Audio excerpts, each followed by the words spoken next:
നമസ്കാരം. എല്ലാ പ്രേക്ഷകർക്കും ഒരു നല്ല ദിവസം ആശംസിക്കുന്നു. നിരവധി വാർത്തകളുള്ള ദിവസമാണ്. തിരുപ്പതി ലഡു വിവാദം അങ്ങനെ സജീവമായി നിൽക്കുന്നു. BJP പരാതി നൽകുന്നു, കേസെടുക്കണമെന്നാവശ്യപ്പെടുന്നു. ഒപ്പം ചന്ദ്രബാബു നായിഡുവും നിലപാട് വ്യക്തമാക്കുന്നുണ്ട്. ഭക്തരുടെ വികാരം വ്രണപ്പെടുത്തുന്ന ഒന്നും സംഭവിക്കാൻ പാടില്ല, അത് ചെയ്തത് എന്തിന് എന്ന ചോദ്യം ഉയർത്തുന്നു. നിരവധി വാർത്തകളുണ്ട്. MR അജിത് കുമാറിൻ്റെ എതിരായ വിജിലൻസ് അന്വേഷണത്തിൻ്റെ സംഘം ആരാണ് എന്ന് ഇന്ന് അറിയാനാകും. അങ്ങനെ വാർത്തകളുടെ ഒരു ഒഴുക്ക് തന്നെയുണ്ട്. അതിനു മുമ്പ് നമുക്ക് പ്രധാന വാർത്തകൾ നോക്കാം. തിരുപ്പതി ലഡുവിലെ മൃഗക്കൊഴുപ്പിൽ പ്രതിഷേധം ശക്തം. ജഗൻമോഹൻ റെഡ്ഡിക്കെതിരെ കേസെടുക്കണമെന്ന BJP.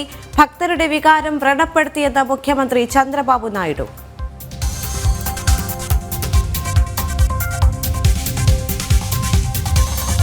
ഇറാൻ ലെബനൻ വിഷയത്തിൽ അടിയന്തര ചർച്ചയ്ക്ക് UN സുരക്ഷാ കൗൺസിൽ യോഗം ഇന്ന്. ലക്ഷ്യം ശാശ്വത പരിഹാരം.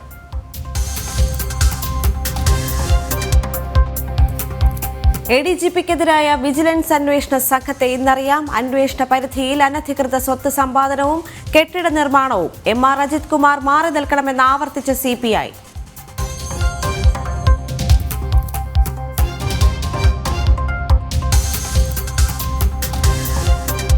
മന്ത്രിസ്ഥാനത്തെ ചൊല്ലി NCPയിൽ തർക്കം രൂക്ഷം. മുംബൈയിൽ ഇന്ന് നിർണായക ചർച്ച. ശരത് പവാർ സംസ്ഥാന നേതാക്കളെ കാണും.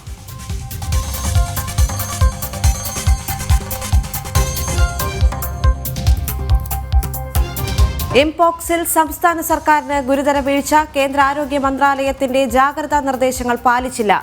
എലിപ്പനിയും മഞ്ഞപ്പിത്തവും പടരുന്നു.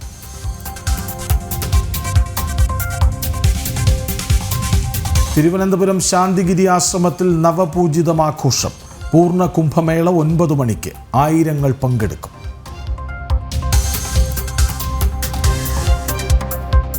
ആദ്യം തന്നെ നമുക്ക് തിരുപ്പതി വിഷയത്തിലേക്ക് തന്നെ പോകേണ്ടതുണ്ട്. കാരണം ജനം TV ഇതൊരു ദൗത്യമായി തന്നെ ഏറ്റെടുത്തിരിക്കുന്ന ഒരു അവസ്ഥ തന്നെയാണ്.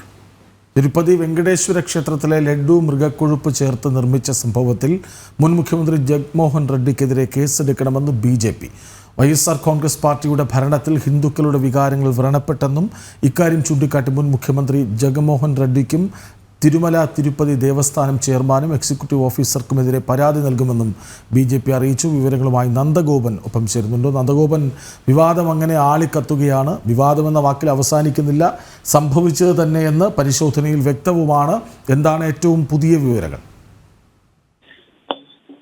കൃഷ്ണജി, 2 ദിവസം മുമ്പ് അമരാവതിയിൽ NDAയുടെ നിയമസഭാ കക്ഷി യോഗം നടക്കുന്നതിനിടയിലാണ് മുഖ്യമന്ത്രി N ചന്ദ്രബാബു നായിഡു ഇത്തരമൊരു ആരോപണം ഉന്നയിച്ചത്. അതായത് YSR കോൺഗ്രസ് ഭരിക്കുന്ന കാലത്ത് തിരുപ്പതി ദേവസ്ഥാനത്ത് അവിടെ ഭഗവാന് നിവേദിച്ചിരുന്ന നിവേദ്യവും അതേപോലെ തന്നെ ഭക്തർക്ക് പ്രസാദവുമായി നൽകിയിരുന്ന ലഡുവിൽ മൃഗക്കൊഴുപ്പ് അടങ്ങിയിരിക്കുന്നു എന്നുള്ളതായിരുന്നു അദ്ദേഹം ഉന്നയിച്ചിരുന്ന ആരോപണം. എന്നാൽ അത് കേവലം ആരോപണം മാത്രമല്ല, അതിൽ യാഥാർത്ഥ്യമുണ്ട് എന്ന് തെളിഞ്ഞിരിക്കുകയാണ്. കേന്ദ്ര ക്ഷീരവികസന ബോർഡിന്റെ ലാബിൽ നടത്തിയ പരിശോധനയിൽ ആ നെയ്യിൽ അതിൽ മൃഗക്കൊഴുപ്പ് മാത്രമല്ല, മീനെണ്ണയും സൺഫ്ലവർ ഓയിലും അതേപോലെ തന്നെ മറ്റ് എണ്ണകളും ഗ്രൗണ്ട്നട്ട് ഓയിൽ അടക്കം മറ്റ് എണ്ണകളും കലർത്തിയിട്ടുണ്ട് എന്ന് വ്യക്തമാകുകയാണ്. മാത്രമല്ല ISO സ്റ്റാൻഡേർഡ് പ്രകാരം ഈ നെയ് ഉപയോഗശൂന്യമാണെന്നും കൃത്യമായി ഈ ലാബ് റിപ്പോർട്ടിൽ വ്യക്തമാക്കുന്നു. ഇത് തമിഴ്നാട്ടിലെ AR ഫുഡ്സ് എന്നുള്ള ഒരു കമ്പനിയിൽ നിന്നുമാണ് ഈ നെയ് വാങ്ങിച്ചിരുന്നത്. വളരെ വില കുറച്ച്, സാധാരണഗതിയിൽ മാർക്കറ്റിൽ നെയ് ലഭിക്കുന്നതിലും വില കുറച്ചായിരുന്നു അവിടെ ദേവസ്ഥാനത്തിന് നെയ് ഇവർ വിതരണം ചെയ്തിരുന്നത്. എന്നാൽ ആ നെയ്യിൽ മൃഗക്കൊഴുപ്പും അതേപോലെ തന്നെ മീനെണ്ണ അടക്കമുള്ള മറ്റു വസ്തുക്കളും ഉപയോഗിച്ചിരുന്നു എന്നുള്ളതാണ് കണ്ടെത്തിയിരുന്നത്.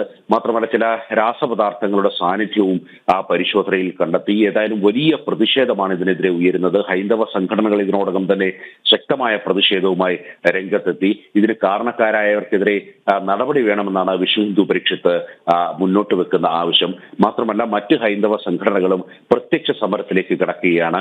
പ്രത്യേകിച്ച് ഇതൊരു സാമ്പത്തിക ലാഭം മാത്രമല്ല ഇതിലൂടെ അവർ മുന്നോട്ട് വെച്ചത് എന്നുള്ളതാണ് ഹൈന്ദവ സംഘടനകൾ ആരോപിക്കുന്നത്. നേരത്തെ തന്നെ തിരുമല തിരുപ്പതി ദേവസ്ഥാനവുമായി ബന്ധപ്പെട്ട് അവിടുത്തെ ചൈതന്യം നശിപ്പിക്കുവാനും അതേപോലെ അതേപോലെ തന്നെ ക്ഷേത്രത്തിലെത്തുന്ന ഭക്തരുടെ അവരുടെ മനോവീര്യം തകർക്കുവാനും ഒക്കെയുള്ള ശ്രമം നേരത്തെ വൈഎസ്ആർ കോൺഗ്രസിന്റെ ഭാഗത്തുനിന്നും അതേപോലെ തന്നെ തിരുപ്പതി ദേവസ്ഥാനത്തിന്റെ ഭാഗത്തുനിന്നും അടക്കം ഉണ്ടായിട്ടുണ്ട് എന്നുള്ള ആക്ഷേപങ്ങളാണ് ഉയർത്തുന്നത്.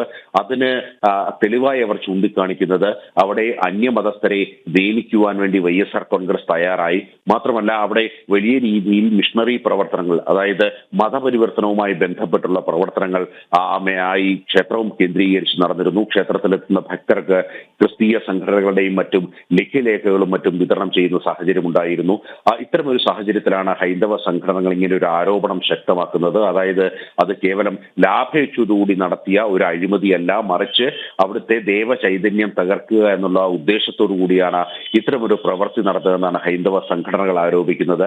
പ്രത്യേകിച്ച് താന്ത്രിക വിധി പ്രകാരം ഒരു ക്ഷേത്രത്തിൽ പ്രതിഷ്ഠ നടത്തുമ്പോൾ സ്വാഭാവികമായും അവിടുത്തെ നിവേദ്യം ആ ദേവന് ചൈതന്യം പകരേണ്ടതാണ്. മാത്രമല്ല ആ ചൈതന്യമാണ് അവിടെ എത്തുന്ന ഭക്തരിലേക്ക് ഈ വിഗ്രഹത്തിൽ നിന്നും പ്രവഹിക്കുന്നത്. ഇത്തരമൊരു സാഹചര്യത്തിൽ ആ ക്ഷേത്രത്തിന്റെ ചൈതന്യം, ആ വിഗ്രഹത്തിന്റെ ചൈതന്യം, ആ ദേവന്റെ ചൈതന്യം നശിപ്പിക്കുവാനുള്ള ഗൂഢനീക്കത്തിന്റെ ഭാഗം കൂടിയാണ് ഇത്തരമൊരു അല്ലെങ്കിൽ മീനെണ്ണയടക്കം അല്ലെങ്കിൽ മൃഗക്കൊഴുപ്പ് അടക്കം ഉപയോഗിച്ചിരുന്ന നെയ്യ് നിവേദ്യത്തിനടക്കം ഉപയോഗിച്ചിരുന്നു എന്നുള്ളത്. ഉപയോഗിച്ചത് മീനെണ്ണയും മൃഗക്കൊഴുപ്പുമാണ്. ആരോപണം ഉന്നയിച്ചത് മുഖ്യമന്ത്രി ചന്ദ്രബാബു നായിഡുവാണ്. ഇപ്പോൾ BJP ശക്തമായി ആ ആരോപണത്തിൻ്റെ പിന്തുടർച്ചയുമായി വരുന്നു, പരാതി നൽകുന്നു, കേസെടുക്കണമെന്ന് ആവശ്യപ്പെടുന്നു. അപ്പാടെ പ്രതിരോധത്തിലോ ജഗ്മോഹനും വൈഎസ്ആർ കോൺഗ്രസും? ചന്ദ്രബാബു നായിഡു ഇത്തരം ഒരു ആരോപണം ഉന്നയിച്ചതിന് പിന്നാലെ അത് രാഷ്ട്രീയ പ്രേരിതമാണ് എന്നുള്ളതാണ് വൈഎസ്ആർ കോൺഗ്രസ് വ്യക്തമാക്കിയത്. രാഷ്ട്രീയ വൈരം മൂലമാണ് ചന്ദ്രബാബു നായിഡു ഇത്തരം ഒരു ആരോപണം ഉന്നയിക്കുന്നതെന്നായിരുന്നു വൈഎസ്ആർ കോൺഗ്രസ് നേതാക്കൾ പ്രതികരിച്ചത്. അതേസമയം ഈ ലാബ് റിപ്പോർട്ട് പുറത്തു വന്നതിന് ശേഷം വലിയ രീതിയിലുള്ള പ്രതികരണമൊന്നും ഈ വൈഎസ്ആർ കോൺഗ്രസിന്റെ ഭാഗത്തുനിന്നും ഉണ്ടായില്ല എന്നുള്ളതാണ് യാഥാർത്ഥ്യം. അതേസമയം ഈ വിഷയം BJPയും ശക്തമായി തന്നെ ഏറ്റെടുത്തിരിക്കുകയാണ്. കാര്യം ഒരു രാഷ്ട്രീയ പാർട്ടിയുടെ ഭാഗത്തുനിന്നും ഒരു ക്ഷേത്രത്തെ തകർക്കുവാൻ വേണ്ടിയുള്ള അല്ലെങ്കിൽ ഒരു വിശ്വാസത്തെ തകർക്കുവാൻ വേണ്ടിയുള്ള ശ്രമമാണ് ഉണ്ടായതെന്നാണ് BJP കണക്കുകൂട്ടുന്നത്. അതിനാൽ തന്നെ ശക്തമായ പ്രതിഷേധവുമായി BJPയും രംഗത്തെത്തിയിരിക്കുകയാണ്. വൈഎസ്ആർ കോൺഗ്രസിന്റെ നേതാക്കൾ അല്ലെങ്കിൽ ഇതുമായി ബന്ധപ്പെട്ടവർക്കെതിരെ കർശന നടപടി വേണമെന്നാണ് BJP അടക്കം ചൂണ്ടിക്കാണിക്കുന്നത്. കോടിക്കണക്കിന് വിശ്വാസികളുടെ വികാരത്തെ മാനിക്കാത്ത ജഗൻമോഹൻ റെഡ്ഡി നാണക്കേടാണെന്നാണ് TDP നേതാവും ആന്ധ്രാപ്രദേശ് മന്ത്രിയുമായ നര ലോകേഷ് അഭിപ്രായപ്പെട്ടത്. ഈ NDA നിയമസഭാ കക്ഷി യോഗത്തിൽ ചന്ദ്രബാബു നായിഡു നടത്തിയ പ്രസംഗം അത് ആദ്യഘട്ടത്തിൽ അത് ആരോപണങ്ങൾ മാത്രമായിരുന്നുവെന്നും മറ്റ് രാഷ്ട്രീയ പാർട്ടികൾ കൂടി വിലയിരുത്തിയെങ്കിലും പിന്നീട് ഈ ലാബ് റിപ്പോർട്ട് കൂടി പുറത്തു വന്ന ഒരു സാഹചര്യത്തിലാണ് കടുത്ത പ്രതിഷേധവുമായി മറ്റ് പ്രസ്ഥാനങ്ങൾ കൂടി രംഗത്തെത്തിയത് എന്നുള്ളതാണ് ഏറെ ശ്രദ്ധേയം. ഏതായാലും ഭക്തരുടെ ഭാഗത്തുനിന്നും വലിയ പ്രതിഷേധം ഉണ്ടാകുന്നുണ്ട്. പ്രത്യേകിച്ച് നമുക്കറിയാം ഈ തിരുപ്പതി എന്നുള്ളത് ലോകത്ത് ആകെ പ്രശസ്തമായ ക്ഷേത്രമാണ്. ദക്ഷിണേന്ത്യയിൽ ഈ ക്ഷേത്രം നിലനിൽക്കുമ്പോഴും ഇവിടെ ഉത്തരേന്ത്യയിലും മറ്റ് ലോകമെമ്പാടുമുള്ള ഭക്തരിൽ ഈ തിരുപ്പതി വെങ്കടേശ്വര മൂർത്തി എന്നുള്ളത് വളരെ ആരാധനയോടുകൂടി അവരുടെ ആരാധനാ മൂർത്തിയായി തന്നെ സങ്കല്പിക്കുന്നു. ഇത്തരം ഒരു സാഹചര്യത്തിൽ അവിടെ ഈ തിരുപ്പതി ദേവസ്ഥാനം അല്ലെങ്കിൽ ഭഗവാനോളം തന്നെ അവിടുത്തെ പ്രസിദ്ധിയുണ്ട്, അവിടുത്തെ ലഡു അല്ലെങ്കിൽ പ്രസാദത്തിന് എന്നുള്ളതും ശ്രദ്ധേയമാണ്. സാധാരണഗതിയിൽ ഈ ക്ഷേത്രത്തിൽ ഭഗവാൻ ദർശനത്തിനായി ക്യൂ നിൽക്കുന്നത് പോലെ തന്നെയാണ് ഈ ലഡുവും മറ്റും വാങ്ങിക്കുവാൻ വേണ്ടി ഭക്തജനങ്ങൾ ക്യൂ നിൽക്കുന്നത്. അത്രത്തോളം പ്രാധാന്യം അവിടുത്തെ പ്രസാദമായ ഈ ലഡുവിനുണ്ട് എന്നുള്ളതാണ്. ആ പ്രസാദമാണ് ഇല്ലാതാക്കുവാൻ വേണ്ടി വൈഎസ്ആർ കോൺഗ്രസ് ശ്രമിച്ചത് എന്നുള്ളതാണ് BJP ചൂണ്ടിക്കാണിക്കുന്നത്. അതേപോലെ തന്നെ ഇവർക്കെതിരെ കർശനമായ നടപടി വേണമെന്നും കേസെടുക്കണമെന്നുള്ള ആവശ്യമാണ് BJP മുന്നോട്ട് വെക്കുന്നത്. വൈഎസ്ആർ കോൺഗ്രസ് ഉയർത്തിയ രാഷ്ട്രീയ പ്രതിരോധം തകർന്നു വീഴുന്ന ഒരു സാഹചര്യമാണ് നമുക്കിവിടെ കാണാൻ കഴിയുന്നത്.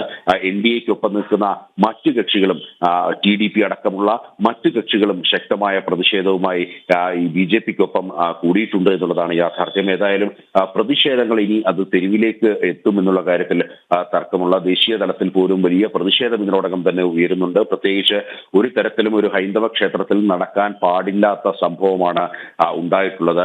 ഈ ലഡു നിർമ്മിക്കുന്നത് തന്നെ ക്ഷേത്രത്തിനകത്താണ്. ആ ക്ഷേത്രത്തിനകത്തേക്കാണ് ഈ മൃഗക്കൊഴുപ്പും അതേപോലെ തന്നെ മീനെണ്ണയും. ശരിയാണ്. നമ്മുടെ ശബരിമലയിലെ അരവണ പ്രസാദം പോലെ പ്രസിദ്ധമാണ് തിരുപ്പതി ലഡു. അത് മലയാളികൾക്കും ഏറെ പ്രിയപ്പെട്ടതാണ്. ഭക്തിയോടെ തന്നെ അത് ആരെങ്കിലും ഒരാൾ അവിടേക്ക് പോയി വന്നാൽ അത് സ്വീകരിക്കുന്നതുമാണ് നമ്മുടെ നാട്ടിൽ പോലും. അത് മാത്രമല്ല, കോടിക്കണക്കിന് ജനങ്ങളുടെ മതവികാരത്തെ വ്രണപ്പെടുത്തുന്ന തരത്തിലുള്ള ഒരു നടപടിയാണ് YSR കോൺഗ്രസിന്റെ ഭരണകാലത്ത് നടന്നിരിക്കുന്നത്. അതായത് ആന്ധ്ര രാഷ്ട്രീയത്തിൽ YSR കോൺഗ്രസ് വലിയ പ്രതിരോധത്തിലേക്ക് പോകുന്നു. അത് എപ്പോഴെന്ന് ചോദിച്ചാൽ വെറും ആരോപണമല്ല, പരിശോധനയിൽ തെളിഞ്ഞ കാര്യം കൂടിയാണ്. സ്വാഭാവികമായും ഭക്തരുടെ വികാരം വ്രണപ്പെടുന്നുണ്ട്, ഒരു തർക്കവും വേണ്ട. നന്ദൻ, ഈ വാർത്തയുടെ കൂടുതൽ വിവരങ്ങൾക്കായി നമുക്ക് മറ്റു വാർത്തകളിൽ വിളിക്കാം. ഇനി മറ്റൊരു വാർത്തയിലേക്ക് പോകേണ്ടതുണ്ട്. അതെ, ഇറാൻ ലെബനൻ വിഷയത്തിൽ ഇന്ന് അടിയന്തര UN സെക്യൂരിറ്റി കൗൺസിൽ യോഗം. പ്രശ്നത്തിന് ശാശ്വത പരിഹാരമുണ്ടാക്കുന്നത് സംബന്ധിച്ചായിരിക്കും ചർച്ച. തുടർച്ചയായി ഉണ്ടായ ആക്രമണങ്ങളിൽ ലെബനൻ ജനത ഭയപ്പാടിലാണെന്ന ഹിസ്ബുള്ള. ലെബനൻ അതിർത്തിയിൽ ഇസ്രായേൽ ഭീതി പരത്തുകയാണ്.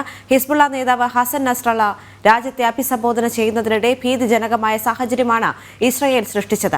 പേജർ ആക്രമണവും വാക്കി ടോക്കി ആക്രമണവും ജനങ്ങളിൽ ഭയം ശക്തമാക്കി. യുദ്ധവിമാനങ്ങൾ ഭീകര ശബ്ദത്തിൽ താഴ്ന്നു പറന്ന് പ്രശ്നങ്ങൾ സൃഷ്ടിക്കുന്നുവെന്നും ഹിസ്ബുള്ള. വിവരങ്ങളുമായി ഐസൻ ജോസ് ചേരുന്നുണ്ട്. ഐസൻ, ഇന്നലെയും ആക്രമണമുണ്ടായ ഒരു പശ്ചാത്തലമുണ്ട്. ഇന്നലെ ഹിസ്ബുള്ള നേതാവ് ടെലിവിഷനിലൂടെ രാജ്യത്തെ അഭിസംബോധന ചെയ്യുന്നതിനിടയിലാണ് ഈ ഒരു സംഭവം ഉണ്ടായിരിക്കുന്നത് എന്ന് തന്നെയാണ്. ഇതിനൊരു ശാശ്വത പരിഹാരം കാണണം എന്നുള്ളത് വളരെ അടിയന്തരമായ ഒരു കാര്യമായി മാറിയിരിക്കുന്നു, അല്ലേ?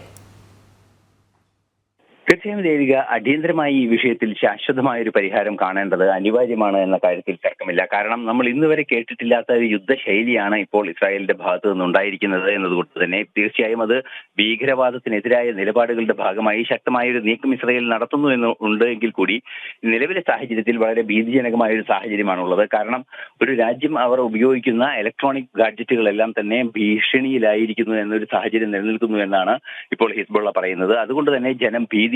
ഈ ഭീതി വന്ന ഒരു സാഹചര്യത്തിൽ അവർ ഉപയോഗിക്കുന്ന പല കാട്രിഡ്ജുകളും പരിശോധിക്കുകയും അവ നശിപ്പിക്കാനുള്ള ശ്രമം സൈന്യം നടത്തുകയും ചെയ്യുന്നുണ്ട്. അത്തരത്തിൽ ഭീതിതമായ ഒരു സാഹചര്യം ഹിസ്ബുള്ള നിയന്ത്രിക്കുന്ന ലെബനനിലുണ്ട് എന്നത് ഒരു യാഥാർത്ഥ്യം തന്നെയാണ്. അതുകൊണ്ട് തന്നെ ഇത്തരത്തിലുള്ള പ്രശ്നങ്ങൾ ഉണ്ടാകുന്നത് പരിഹരിക്കേണ്ടതുണ്ട് എന്ന ഒരു ആവശ്യം ലോകം മുഴുവൻ മുന്നോട്ട് വെക്കുന്നുണ്ട്.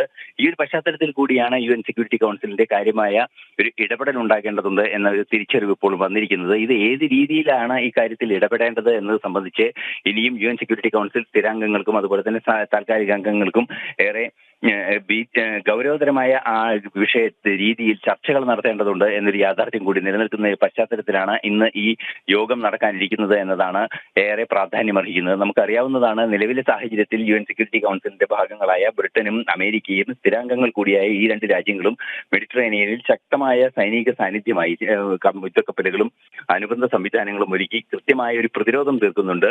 അത്തരത്തിലുള്ള ഒരു പ്രതിരോധം ഏത് രീതിയിൽ നടത്തേണ്ടതുണ്ട് എന്നത് സംബന്ധിച്ചുള്ള അന്വേഷണങ്ങളും ഇപ്പോൾ ഈ ചർച്ചയിൽ പുരോഗമിക്കാനുള്ള സാധ്യതയുണ്ട്. മാത്രമല്ല മറ്റൊരു പ്രധാന വിഷയം എടുത്തു പറയേണ്ടത്, ഈ പ്രദേശങ്ങളിലെല്ലാം തന്നെ ഗാസയിലും അതുപോലെ തന്നെ പാലസ്തീനിലും എല്ലാം തന്നെയുള്ള ഇസ്രായേലിന്റെ നിയന്ത്രണത്തിലുള്ള പ്രദേശങ്ങളിൽ നിന്ന് പിന്മാറുന്നത് സംബന്ധിച്ച് വോട്ടെടുപ്പിൽ നിന്ന് ഭാരതം ഉൾപ്പെടെ വിട്ടുനിൽക്കുന്ന ഒരു സാഹചര്യം ഇന്നലെ ഉണ്ടായ യോഗത്തിലുണ്ടായിരുന്നു, UN യോഗത്തിലുണ്ടായി. അത്തരത്തിലുള്ള വിഷയങ്ങൾ കൂടി നിലനിൽക്കുന്ന ഒരു പശ്ചാത്തലത്തിൽ ഏറെ പ്രാധാന്യമുണ്ട് ഈ യോഗത്തിന് എന്ന കാര്യത്തിലും തർക്കമില്ല. നിലവിലെ സാഹചര്യത്തിൽ ഹിസ്ബുള്ള ഭീതിയിലാണ് എന്ന് ഹിസ്ബുള്ള നേതാവ് ഹസൻ നസ്രള്ള തന്നെ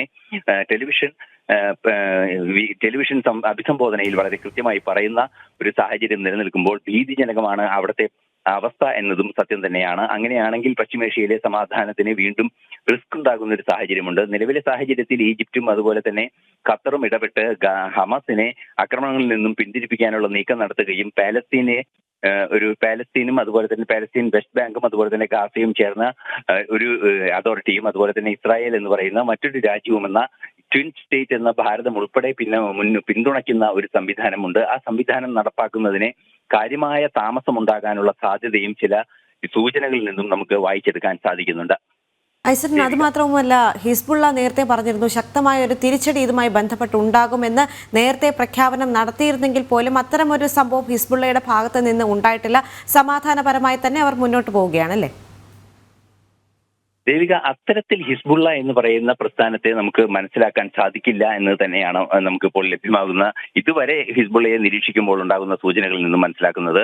ശക്തമായ തിരിച്ചടി നൽകും എന്ന് അവരുടെ നിലപാട് നേരത്തെ അറിയിക്കുകയും എന്നാൽ സമാധാനപരമായ ഒരു നീക്കം അവർ നടത്തുകയും ചെയ്യുക എന്നത് ഒരു തരത്തിലും സംഭവ്യമായ ചരിത്രം ഇതുവരെയില്ല. ഇനി നിലവിലെ സാഹചര്യത്തിൽ അത് എങ്ങനെ നടപ്പാക്കുമെന്ന് കാത്തിരുന്ന് കാണേണ്ടതുണ്ട് എന്നൊരു യാഥാർത്ഥ്യം കൂടിയുണ്ട്. എന്തു തന്നെയായാലും ഇത്തരത്തിലൊരു പ്രശ്നത്തെ അഭിസംബോധന ചെയ്യേണ്ടതുണ്ട് എന്നത് പറയുന്നത് എല്ലാ രാജ്യങ്ങളും അംഗീകരിക്കുകയും അതേസമയം തിരിച്ചടിക്കുമെന്ന് ഹിസ്ബുള്ള പറയുകയും ചെയ്യുമ്പോൾ ഭീതിജനകമായ ഒരു സാഹചര്യം അല്ലെങ്കിൽ ഒരു ക്രിട്ടിക്കൽ സിറ്റുവേഷൻ മേഖലയിൽ നിലനിൽക്കുന്നു എന്നത് ഒരു യാഥാർത്ഥ്യം തന്നെയാണ്. അങ്ങനെയെങ്കിൽ അതിനെ കൃത്യമായി അഭിസംബോധന ചെയ്യേണ്ടതുണ്ട്. ഹിസ്ബുള്ള ഏത് രീതിയിലാണ് തിരിച്ചടിക്കുക? അവർക്ക് മിസൈൽ സംവിധാനങ്ങളുണ്ട്. അത്തരത്തിലുള്ള ആക്രമണങ്ങളെല്ലാം തന്നെ ഇസ്രായേലിലെ ടെലവീവിലേക്കെല്ലാം നടത്തിയ വാർത്തകൾ പലതവണ നമുക്ക് പറയേണ്ടി വന്നിട്ടുണ്ട്. അത് തുടർച്ചയായി വാർത്തകളാവുകയും ചെയ്തിട്ടുണ്ട്. അത്തരത്തിലൊരു സാഹചര്യത്തിൽ ഒരു ആക്രമണമാണോ ഹിസ്ബുള്ള നടത്തുക, അല്ലെങ്കിൽ ഇതുപോലെ ഇപ്പോൾ ഈ നടന്നതുപോലെ ഇസ്രായേൽ ഔദ്യോഗികമായി ഇസ്രായേലി പറഞ്ഞ പേജ് സ്ഫോടനങ്ങളും അതുപോലെ തന്നെ വാക്കി ടോക്കി സ്ഫോടനങ്ങളും സോളാർ പാനലുകളുടെ സ്ഫോടനവും ഒന്നും തന്നെ ഏറ്റെടുത്തിട്ടില്ല എങ്കിൽ കൂടി അതിന് പിന്നിൽ അവരാണ് എന്ന സൂചന നൽകുന്ന ചില നിലപാടുകൾ ഇന്നലെ ഇസ്രായേൽ സൈനിക മേധാവിയുടെ ഭാഗത്തു നിന്നെല്ലാം തന്നെ ഉണ്ടാവുകയും ചെയ്തു. ഇതിനേക്കാൾ ശക്തമായ വാർഫെയറിലേക്ക് തങ്ങൾ നീങ്ങും, അല്ലെങ്കിൽ അത്തരത്തിലുള്ള ഒളിയുദ്ധങ്ങളിലേക്ക് തങ്ങൾ നീങ്ങുമെന്ന നിലപാടെല്ലാം തന്നെ അവർ അറിയിക്കുകയും ചെയ്തിരുന്നു. ഈ ഒരു പശ്ചാത്തലം കൂടി പരിശോധിക്കുമ്പോൾ അപകടകരമായ ഒരു സാധ്യത ഹിസ്ബുള്ള ആക്രമിക്കാനുള്ള സാധ്യതയുണ്ട്. സമാധാനപരമായ നീക്കം നടത്താനുള്ള സാധ്യതയല്ല എന്നാണ് പ്രാഥമികമായി നമുക്ക് അനുമാനിക്കാൻ സാധിക്കുന്നത്. അത്തരത്തിൽ ആക്രമിക്കുകയാണെങ്കിൽ ശക്തമായ പ്രതിരോധം ഇസ്രായേലിന്റെ ഭാഗത്തു നിന്നുണ്ടാവുകയും ചെയ്യും. മാത്രമല്ല മറ്റൊരു പ്രധാന വിഷയം ഇപ്പോൾ ഉയർന്നു വരുന്നത് ചെങ്കടലിലെ ഹൂതികളുടെ സാന്നിധ്യമാണ്. ഹൂതി വിമതർ, യമനിലെ ഹൂതി വിമതർ ചെങ്കടലിൽ ശക്തമായ സാന്നിധ്യമാണ്. കാലങ്ങളായി അത്ര പ്രശ്നങ്ങളുണ്ട്. 2 കപ്പലുകൾക്ക് നേരെ, ശക്തമായ വാണിജ്യ കപ്പലുകൾക്ക് നേരെ ആക്രമണം പോലും ഹൂതി വിമതർ ഈ കാലഘട്ടത്തിനിടയിൽ, അതായത് ഒക്ടോബർ 7 ഇസ്രായേലിന്റെ ഹമാസിന്റെ ഇസ്രായേലിനെതിരായ ആക്രമണവും തുടർന്നുള്ള ഇസ്രായേൽ ഹമാസ് പ്രശ്നങ്ങളും എല്ലാം തന്നെ നിലനിൽക്കുന്ന സാഹചര്യത്തിൽ ഈ ഹമാസിനെ പിന്തുണയ്ക്കുന്നതിന് വേണ്ടി ഹൂതികളുടെ ഭാഗത്തുനിന്ന് ശക്തമായ ഒരു ആക്രമണം ഉണ്ടായിരുന്നു. സമാന ആക്രമണം തന്നെയാണ് ലെബനനിൽ നിന്നും ഹിസ്ബുള്ളയും ഇസ്രായേലിന് നടത്തിയത്. അത് ഹമാസിനെ പിന്തുണച്ചുകൊണ്ടായിരുന്നു.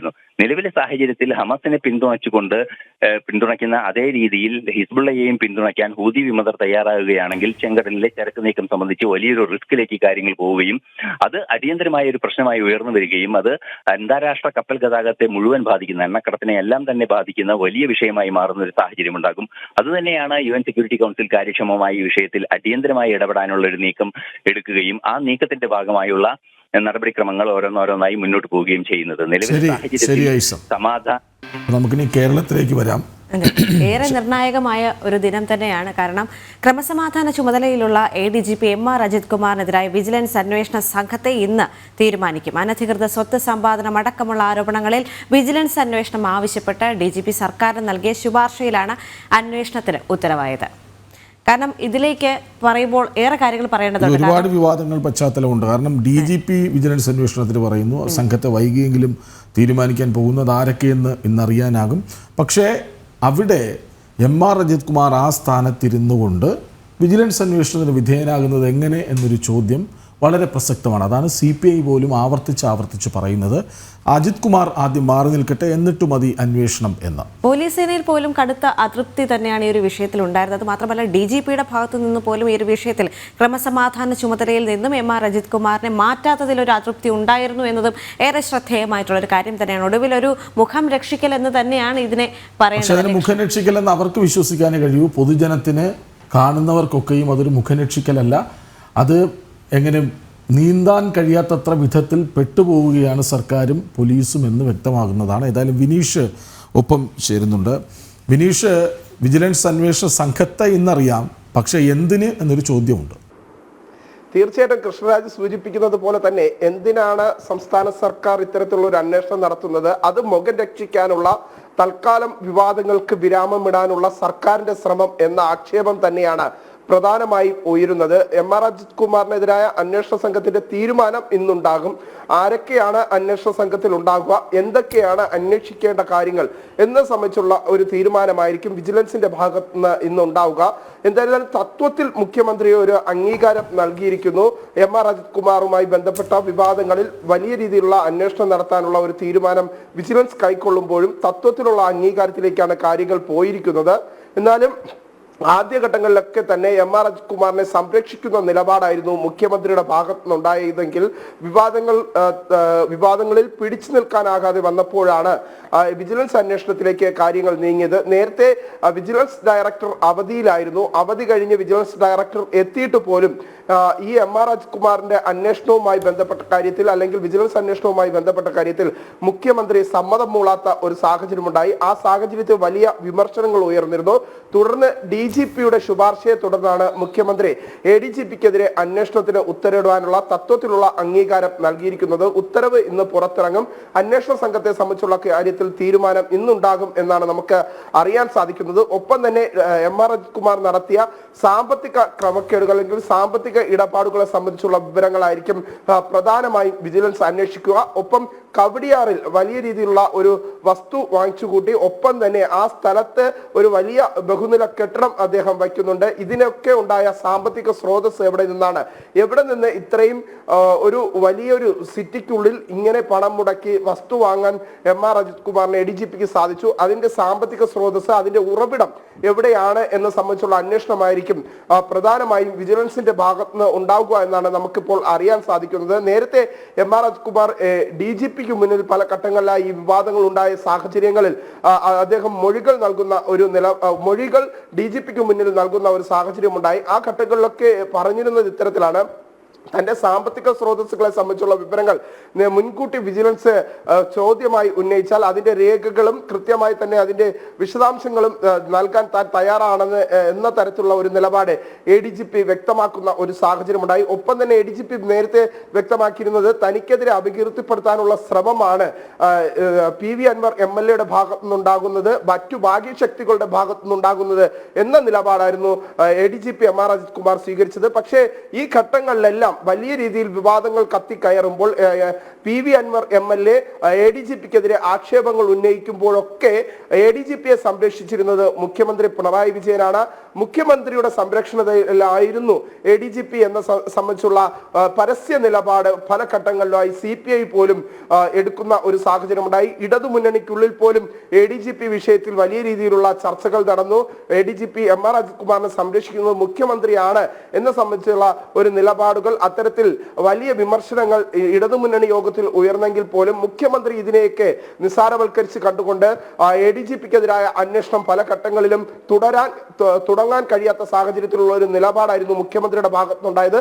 അവസാന ഘട്ടം മുഖം രക്ഷിക്കാൻ തൽക്കാലം വിവാദങ്ങൾ അടങ്ങാൻ വേണ്ടിയിട്ട് നിലപാട് എടുത്തിരിക്കുന്നു എന്നാണ് ഇപ്പോൾ നമുക്ക് മനസ്സിലാക്കാൻ സാധിക്കുന്നത്. എന്തായിരുന്നാലും ADGP MR അജിത് കുമാറിനെതിരായ വിവാദങ്ങളിൽ അന്വേഷണം തുടരും. അതിന്റെ വിജിലൻസ് അന്വേഷണത്തിലുള്ള ഉത്തരവ് ഇന്ന് മുഖ്യമന്ത്രി പുറത്തിറക്കും, അല്ലെങ്കിൽ ആഭ്യന്തര വകുപ്പിന്റെ ഭാഗത്ത് ഉണ്ടാകുമെന്ന് തന്നെയാണ് നമുക്ക് അറിയാൻ സാധിക്കുന്നത്. ഇതിൽ ആരൊക്കെയാണ് അന്വേഷണ സംഘത്തിൽ ഉണ്ടാവുക എന്ന സംബന്ധിച്ചുള്ള കാര്യത്തിലും അന്തിമമായ തീരുമാനം ഇന്നുണ്ടായേക്കുമെന്നാണ് ലഭിക്കുന്ന വിവരങ്ങൾ.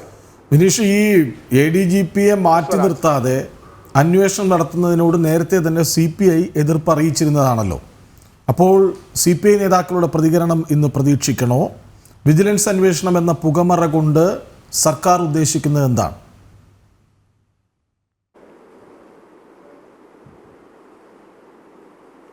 നിലവിൽ വിജിലൻസ് അന്വേഷണത്തിന് വിജിലൻസ് അന്വേഷണത്തിന്റെ ഓരോ ഘട്ടത്തിലെയും ഏറ്റവും പ്രധാനമെന്ന് പറയാൻ കഴിയാം. നമുക്ക് ഇത്തരത്തിലുള്ള ആക്ഷേപങ്ങൾ ഉണ്ടാകുന്ന സമയത്ത് തന്നെ വിജിലൻസിന്റെ ഒരു പ്രാഥമിക അന്വേഷണം സ്വാഭാവികമായും നടക്കാറുണ്ട്. പക്ഷേ അത്തരത്തിലുള്ള വിവാദങ്ങൾക്കിടയിൽ പോലും വിജിലൻസിന്റെ പ്രാഥമിക അന്വേഷണത്തിന് പോലും മുഖ്യമന്ത്രി അനുമതി നൽകാത്ത ഒരു സാഹചര്യം ഉണ്ടായി. തുടർന്നായിരുന്നു CPIക്കുള്ളിൽ, പാർട്ടിക്കുള്ളിൽ CPIയിൽ നിന്ന് പോലും മുതിർന്ന നേതാക്കൾ പരസ്യമായി തന്നെ മുഖ്യമന്ത്രിക്കെതിരെയും ആഭ്യന്തര വകുപ്പിനെതിരെയും രൂക്ഷ വിമർശനവുമായി രംഗത്തെത്തുന്ന സാഹചര്യമുണ്ടായി. ഈ ഘട്ടങ്ങളിലാണ് മുഖ്യമന്ത്രി കുറച്ചെങ്കിലും മയപ്പെടേണ്ടി വന്നത്. തുടർന്നാണ് നിലവിൽ വിജിലൻസ് അന്വേഷണത്തിലേക്ക് സർക്കാർ നീങ്ങുന്നത് എന്നാണ് നമുക്ക് മനസ്സിലാക്കാൻ സാധിക്കുന്നത്. പക്ഷേ ഈ വിജിലൻസ് അന്വേഷണം ഏത് രീതിയിൽ മുന്നോട്ട് പോകും എന്നത് നമുക്ക് നോക്കി തന്നെ കാണേണ്ടിയിരിക്കുന്നു. കാരണം ആഭ്യന്തര വകുപ്പിന്റെ ചുമതല വഹിക്കുന്നത് മുഖ്യമന്ത്രിയാണ്. ADGP MR അജിത് കുമാറിനെ സംരക്ഷിക്കുന്നത് മുഖ്യമന്ത്രിയാണ്. ഒപ്പം തന്നെ പല ഘട്ടങ്ങളിലായി വിവാദ നായകനായി നിലനിന്നിരുന്നത് PV അൻവർ MLA പരസ്യമായി മാധ്യമങ്ങളോട് പറഞ്ഞ ഒരു പേരാണ് മുഖ്യമന്ത്രിയുടെ പൊളിറ്റിക്കൽ സെക്രട്ടറി P ശശിയെ കുറിച്ചുള്ള വിഷയങ്ങൾ. പക്ഷേ P ശശിയെ കുറിച്ചുള്ള വിവാദ വിഷയങ്ങളിൽ ഒരു നിലപാട് സ്വീകരിക്കാൻ മുഖ്യമന്ത്രി തയ്യാറായിട്ടില്ല. ഈ വിജിലൻസ് അന്വേഷണം ഒരു പക്ഷേ അത് തന്നെയാണ് PV അൻവറും പറഞ്ഞത്. അന്വേഷണത്തിന് ഒരു പരാതി നൽകാമെന്ന് വെച്ചാൽ അത് മുഖ്യമന്ത്രിയുടെ ഓഫീസിൽ നിന്ന് എത്തുന്നത് P ശശിയുടെ മുന്നിലേക്കാണല്ലോ, പിന്നെ എന്ത് കാര്യമെന്ന് അൻവർ തന്നെ ചോദിക്കുകയുണ്ടായി. ഭരണപക്ഷ MLA തന്നെ ചോദിക്കുന്നു.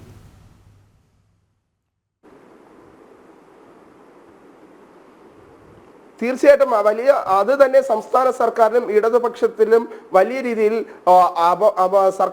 പ്രതിച്ഛായയെ പ്രതിച്ഛായ തകർക്കുന്ന തരത്തിൽ തന്നെയായിരുന്നു PV അൻവർ MLA-യുടെ നിലപാടുകൾ. അത് ഇടതുമുന്നണിയിൽ വലിയ ചർച്ചകൾ ഉണ്ടാകുന്ന സാഹചര്യമുണ്ടായി. പക്ഷേ ഈ ഘട്ടങ്ങളിലെല്ലാം തന്നെ മുഖ്യമന്ത്രിയുടെ വലം കൈ എന്ന് സൂചിപ്പിക്കാൻ കഴിയുന്ന വ്യക്തിയാണ് മുഖ്യമന്ത്രിയുടെ പൊളിറ്റിക്കൽ സെക്രട്ടറിയായ P. ശശി. ആ P. ശശിക്കെതിരെ ഉയർന്ന ആക്ഷേപങ്ങളിൽ കൃത്യമായ നിലപാട് സ്വീകരിക്കാൻ പല ഘട്ടങ്ങളിലും അല്ലെങ്കിൽ അതിനനുസരിച്ചുള്ള മറുപടി പറയാൻ പോലും മുഖ്യമന്ത്രി തയ്യാറായിട്ടില്ല. ഇടതുമുന്നണിയിൽ യോഗത്തിൽ പോലും P. ശശിയുടെ വിഷയം ഉയർന്നു വരാത്ത ഒരു സാഹചര്യം. അങ്ങനെ നോക്കുമ്പോൾ ADGP MR അജിത് കുമാറിനെതിരായി ഉയരുന്ന അന്വേഷണങ്ങളിൽ ഒരു കൃത്യമായ അന്വേഷണം നടന്നാൽ അത് മുഖ്യമന്ത്രിയുടെ പൊളിറ്റിക്കൽ സെക്രട്ടറിയായ P. ശശിയിലേക്കും കാര്യങ്ങൾ കടക്കും.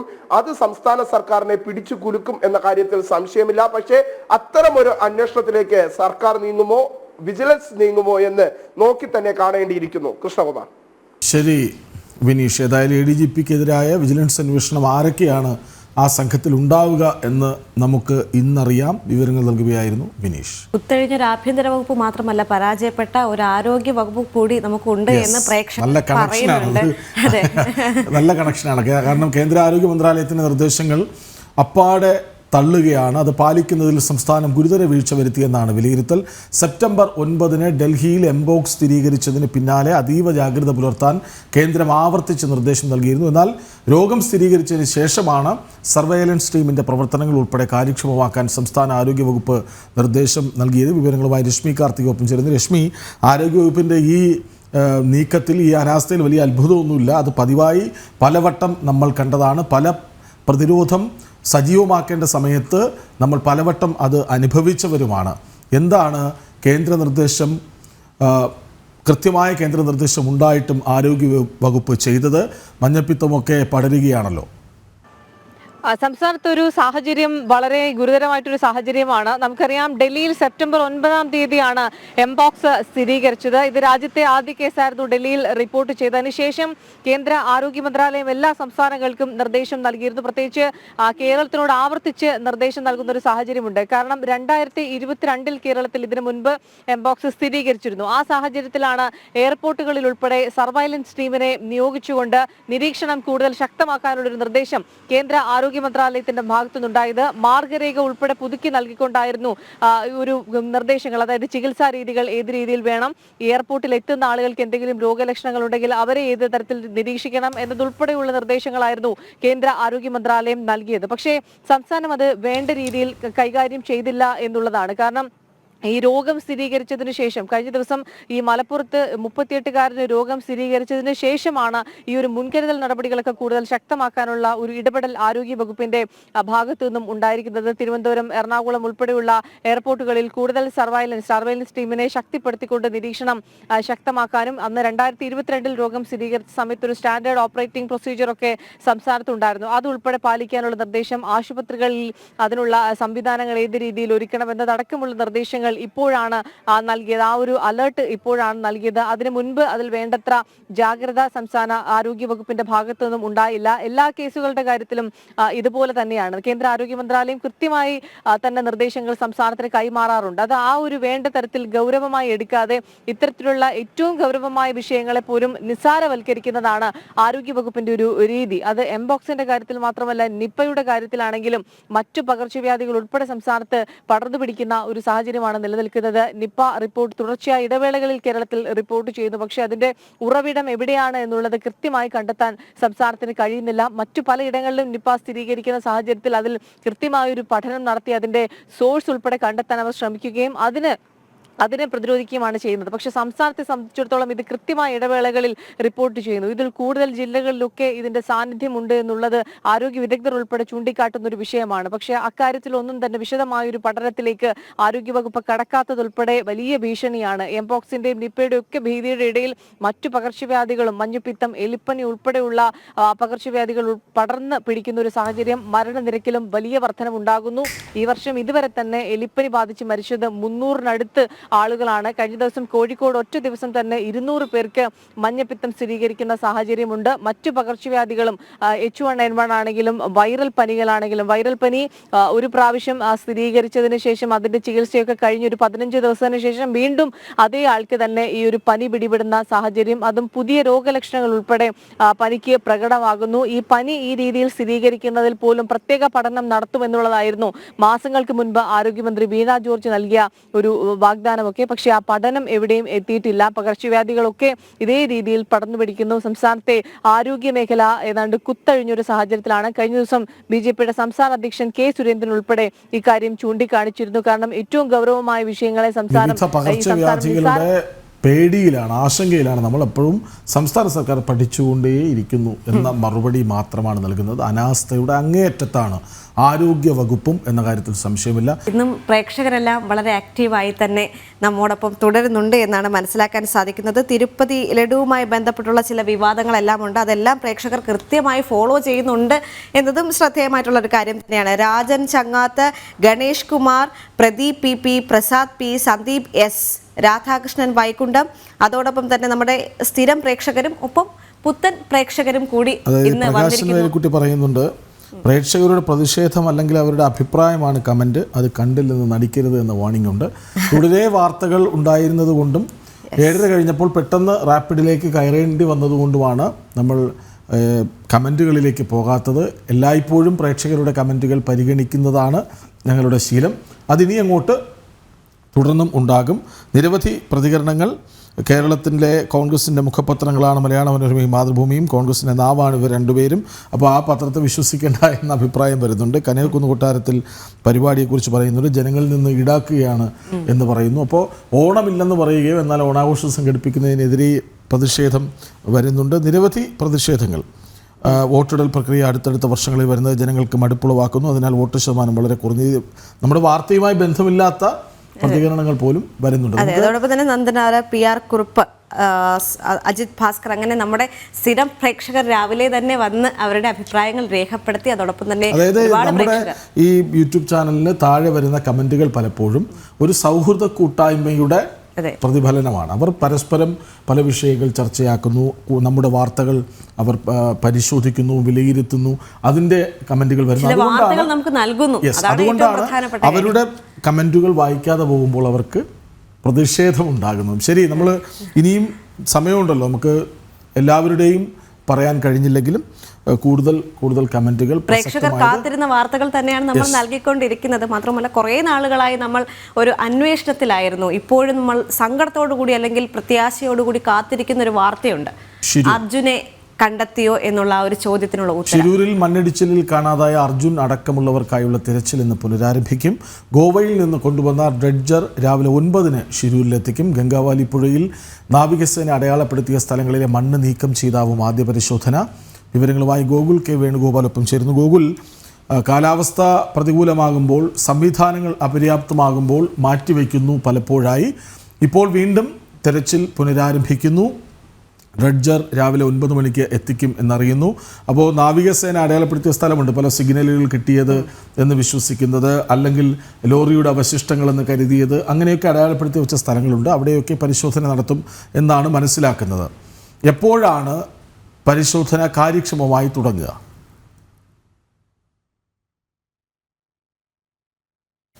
കൃഷ്ണരാജ്, ദേവിക, വലിയ അനിശ്ചിതത്വങ്ങൾക്കൊടുവിലാണ് ഗോവയിൽ നിന്ന് ഷിരൂരിലേക്ക് ഡ്രഡ്ജർ എത്തിക്കുന്നത്. ആദ്യഘട്ടത്തിൽ ഈ ഡ്രഡ്ജർ എത്തിക്കാനാവശ്യമായിട്ടുള്ള തുക, അതിനെ സംബന്ധിച്ച തർക്കങ്ങൾ ഈ കർണാടക, ഉത്തര കന്നഡ ജില്ലാ ഭരണകൂടമൊക്കെ ആയിട്ടുണ്ടായിരുന്നു. 1 കോടി രൂപ ഇത് ഗോവയിൽ നിന്ന് ഷിരൂരിലേക്ക് എത്തിക്കാൻ ആവശ്യമാണ് എന്നതിനെ സംബന്ധിച്ച കാര്യങ്ങൾ ഉയർന്നു വന്ന സമയത്ത് അത് വഹിക്കാൻ സാധിക്കില്ല എന്ന് ഉത്തര കന്നഡ ജില്ലാ ഭരണകൂടം പറയുകയും പിന്നീട് അർജുന്റെ കുടുംബം കർണാടകയിൽ പോയി മുഖ്യമന്ത്രിയും ഒക്കെ ആയി കൂടിക്കാഴ്ച നടത്തിയതിനു ശേഷമായിരുന്നു അതിന് കർണാടക സർക്കാർ സമ്മതിച്ചത്. അങ്ങനെ കഴിഞ്ഞ ദിവസം ഗോവയിൽ നിന്നാണ് ഈ ഡ്രഡ്ജർ പുറപ്പെട്ടത്. ഷിരൂരിൽ ഇതുവരെ എത്തിയിട്ടില്ല. ഈ അപകടം നടന്ന സ്ഥലത്തേക്ക് എത്തിയിട്ടില്ല. 2 പാലങ്ങളൊക്കെ കടക്കേണ്ടിയിരുന്നു. ഗംഗോത്രി പാലം കടന്നു, ഒരു പാലം കൂടെ കടക്കാനുണ്ട്. കഴിഞ്ഞ ദിവസം രാത്രിയിൽ ഈ ഡ്രഡ്ജർ പുഴയിൽ കൂടി കൊണ്ടുപോകുന്നതിന് വലിയ തടസ്സങ്ങളൊക്കെ നേരിട്ടിരുന്നു. കാരണം രാത്രി ആയി കഴിഞ്ഞാൽ കൊണ്ടുപോകാൻ സാധിക്കില്ല. അങ്ങനെ കരക്കടിപ്പിക്കുന്ന ഒരു സാഹചര്യം ഉണ്ടായിരുന്നു. അങ്ങനെ ഏകദേശം 9-10 മണിയോട് കൂടിയിട്ട് ഇപ്പോൾ ഈ അപകടം നടന്ന സ്ഥലത്ത് ഡ്രഡ്ജർ എത്തും എന്നാണ് മനസ്സിലാക്കാൻ സാധിക്കുന്നത്. അങ്ങനെ എത്തിക്കഴിഞ്ഞാൽ തന്നെ ഈ തിരച്ചിൽ തുടങ്ങുന്നതിന് മുമ്പ് ഒരു 4-5 മണിക്കൂറുകളുടെ ഇൻസ്റ്റലേഷൻ പരിപാടിയുണ്ട്. ഉണ്ട്. അത് അവിടെ എത്തിച്ചു കഴിഞ്ഞാൽ ഈ ഡ്രഡ്ജർ ആ സ്ഥലത്ത് ഉറപ്പിച്ചു നിർത്തണം. നേരത്തെ കൃഷ്ണരാജ് സൂചിപ്പിച്ചതുപോലെ ഈ ലോഹഭാഗമുണ്ട് എന്ന് പറയുന്ന അല്ലെങ്കിൽ റഡാർ സോണാർ പരിശോധനയിൽ ആർമിയുടെയും നേവിയുടെയും റഡാർ സോണാർ പരിശോധനയിൽ ലോഹഭാഗമുണ്ട് എന്ന് കണ്ടെത്തിയ അല്ലെങ്കിൽ അനുമാനിക്കുന്ന സ്ഥലത്ത് ഈ ഡ്രഡ്ജർ ഫിക്സ് ചെയ്ത് നിർത്തേണ്ടതുണ്ട്. അതൊരു 4 മണിക്കൂറോളം നീണ്ടു നിൽക്കുന്ന ഒരു പ്രോഗ്രാമാണ്. അതിനുശേഷം മാത്രമേ തിരച്ചിലേക്ക് കടക്കാൻ വേണ്ടി സാധിക്കൂ. പക്ഷേ അതിനു മുമ്പ് ഈ ഡ്രഡ്ജർ ഇങ്ങോട്ടേക്ക് എത്തേണ്ടിയിരിക്കുന്നു. നേരത്തെ 8 മണിയോടുകൂടി എത്തുമെന്നാണ് അറിയിച്ചിരുന്നതെങ്കിലും ഈ വളരെ ഉയരം കൂടിയതും വീതി കൂടിയതും നീളം കൂടിയതുമായിട്ടുള്ള ഈ ഉപകരണം ഈ ഹിറ്റാച്ചി ഉൾപ്പെടെയുള്ള സംവിധാനങ്ങളോട് കൂടിയിട്ടാണ് ഈ ഡ്രഡ്ജർ വരുന്നത്. അതുകൊണ്ട് തന്നെ ഈ പാലങ്ങളൊക്കെ കടക്കുക വലിയ പ്രയാസമാണ്. അത്തരം സ്ഥലങ്ങളിൽ ചില പ്രതിസന്ധി നേരിട്ടതിനാൽ നേരത്തെ ഉദ്ദേശിച്ചതിനെക്കാട്ടിൽ കൂടുതൽ കുറച്ച് വൈകിയാണ് ഈ ഡ്രഡ്ജർ എത്തിക്കൊണ്ടിരിക്കുന്നത് എന്നുള്ളത് ഒരു പ്രശ്നം തന്നെയാണ്. എന്നാലും ആ ഡ്രഡ്ജർ വരുന്നു എന്നത് ഈ പറഞ്ഞതുപോലെ പ്രതീക്ഷ നൽകുന്ന ഒരു കാര്യമാണ്. ഈ ഡ്രഡ്ജർ ഇവിടെ എത്തിച്ചതിന് ശേഷം ഈ 4 മണിക്കൂർ നീണ്ട ഒരു ഇൻസ്റ്റാളേഷൻ പ്രോസസ്സിന് ശേഷമായിരിക്കും തിരച്ചിലേക്ക് കടക്കാൻ വേണ്ടി സാധിക്കുക. ഇതിനെ കൂടി ഒരു ടഗ് ബോട്ട് ഉണ്ട്. ഈ നേരത്തെ ഈ ലോറി ഉണ്ട് എന്ന് അനുമാനിക്കുന്ന സ്ഥലത്ത് വലിയ രീതിയിലുള്ള വെള്ളമായിരുന്നു. എന്നാൽ കഴിഞ്ഞ കുറച്ച് ദിവസങ്ങളായി ഗംഗാവലി പുഴയിൽ ആ പ്രദേശത്ത് മഴയില്ലാത്തതിനും ഗംഗാവലി പുഴയിൽ ഒഴുക്ക് കുറഞ്ഞതും കാരണം ഈ ലോറി ഉണ്ട് എന്ന് പറയുന്ന പ്രദേശം അല്ലെങ്കിൽ അത്തരത്തിൽ സ്പോട്ട് ചെയ്തിട്ടുള്ള പ്രദേശം വളരെ വ്യക്തമായി കാണുന്ന രീതിയിലാണ്. കാരണം നേരത്തെ ചെറിയൊരു മൺകൂനയായിട്ടാണ് കാണാൻ സാധിക്കുന്നതെങ്കിൽ ഇപ്പോൾ അത് ദ്വീപ് പോലെ വലിയ വിസ്താരത്തിൽ കാണുന്ന ഒരു പ്രദേശമാണ്. അവിടെ നിന്ന് കല്ലും മണ്ണും ഉൾപ്പെടെയുള്ളവ മാറ്റണം.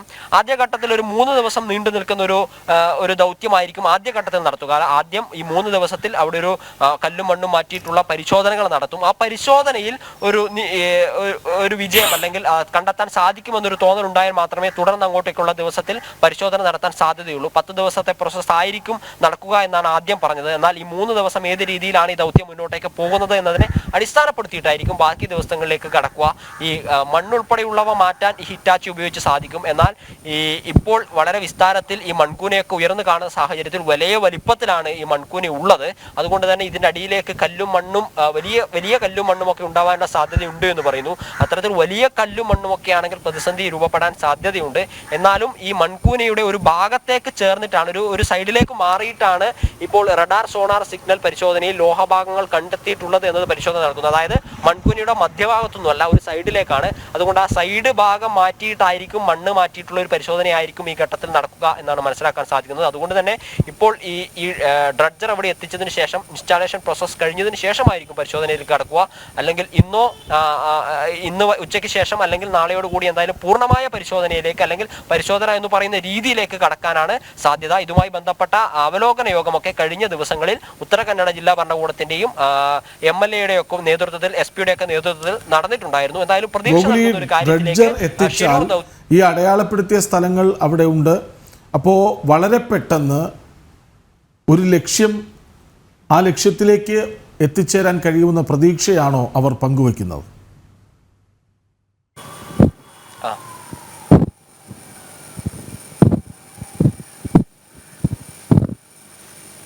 അതായത് ഷിരൂരിൽ ഇന്ന് തെരച്ചിൽ പുനരാരംഭിക്കുകയാണ്. 9 മണിയോടെ ഡ്രഡ്ജർ എത്തിക്കും. അപ്പോൾ ഗോവയിൽ നിന്നാണ് കൊണ്ടുവരുന്നത്. അപ്പോൾ ഗംഗാവാലി പുഴയിൽ നാവികസേന അടയാളപ്പെടുത്തിയ സ്ഥലങ്ങളിലെ മണ്ണ് നീക്കം ചെയ്ത വലിയൊരു കൂനയാണ്.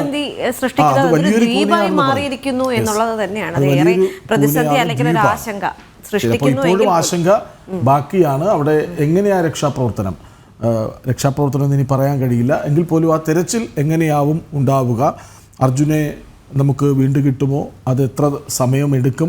നാളെടുത്തു എന്ന് പറഞ്ഞാലും മലയാളികൾക്ക് പിൻവാങ്ങാൻ കഴിയില്ല. കാരണം നമ്മുടെ ഒരു ഗോകുലിലേക്ക് തന്നെ വീണ്ടും പോകും. ഗോകുല്, ഇപ്പോൾ പരിശോധിക്കുന്നവർ എന്തു പ്രതീക്ഷയാണ് ബാക്കി വെക്കുന്നത്? എത്ര സമയമെടുക്കും ആ മൺകൂനയ്ക്കുള്ളിലേക്ക് പോയി?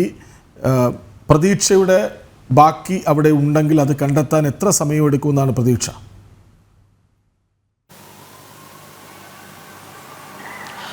കൃഷ്ണരാജ്, ആദ്യഘട്ടത്തിൽ ഈ ദൗത്യ സംഘത്തെ ഏറ്റവും അധികം സ്വാധീനിച്ചത് അല്ലെങ്കിൽ അവർക്ക് പ്രയാസപ്പെടുത്തിയിരുന്നത് ഈ ഗംഗാവലി പുഴയിൽ ഒഴുക്കായിരുന്നു. ആദ്യഘട്ടത്തിൽ ഒരു 7 നോട്ട്സിൽ അധികം ഉള്ള ഒഴുക്കായിരുന്നു ഗംഗാവലി പുഴയിൽ രേഖപ്പെടുത്തിയിരുന്നത്. അതായത് 7 നോട്ട്സ് എന്ന് പറഞ്ഞാൽ 10 കിലോമീറ്റർ 12 കിലോമീറ്റർ അധികം വേഗതയിലായിരുന്നു ആ പുഴയിലെ ജലം ഒഴുകിക്കൊണ്ടിരിക്കുന്നത് എങ്കിൽ ഇപ്പോൾ അതിന് മാറ്റം വന്നിട്ടുണ്ട്. 1 നോട്ട്സ് വേഗതയിൽ മാത്രമാണ് പുഴയിലെ ഒഴുക്ക്. അതുകൊണ്ട് തന്നെ അതൊരു അനുകൂലമായിട്ടുള്ള ഘടകമാണ് ഈ ലോറിയെ കണ്ടെത്താൻ.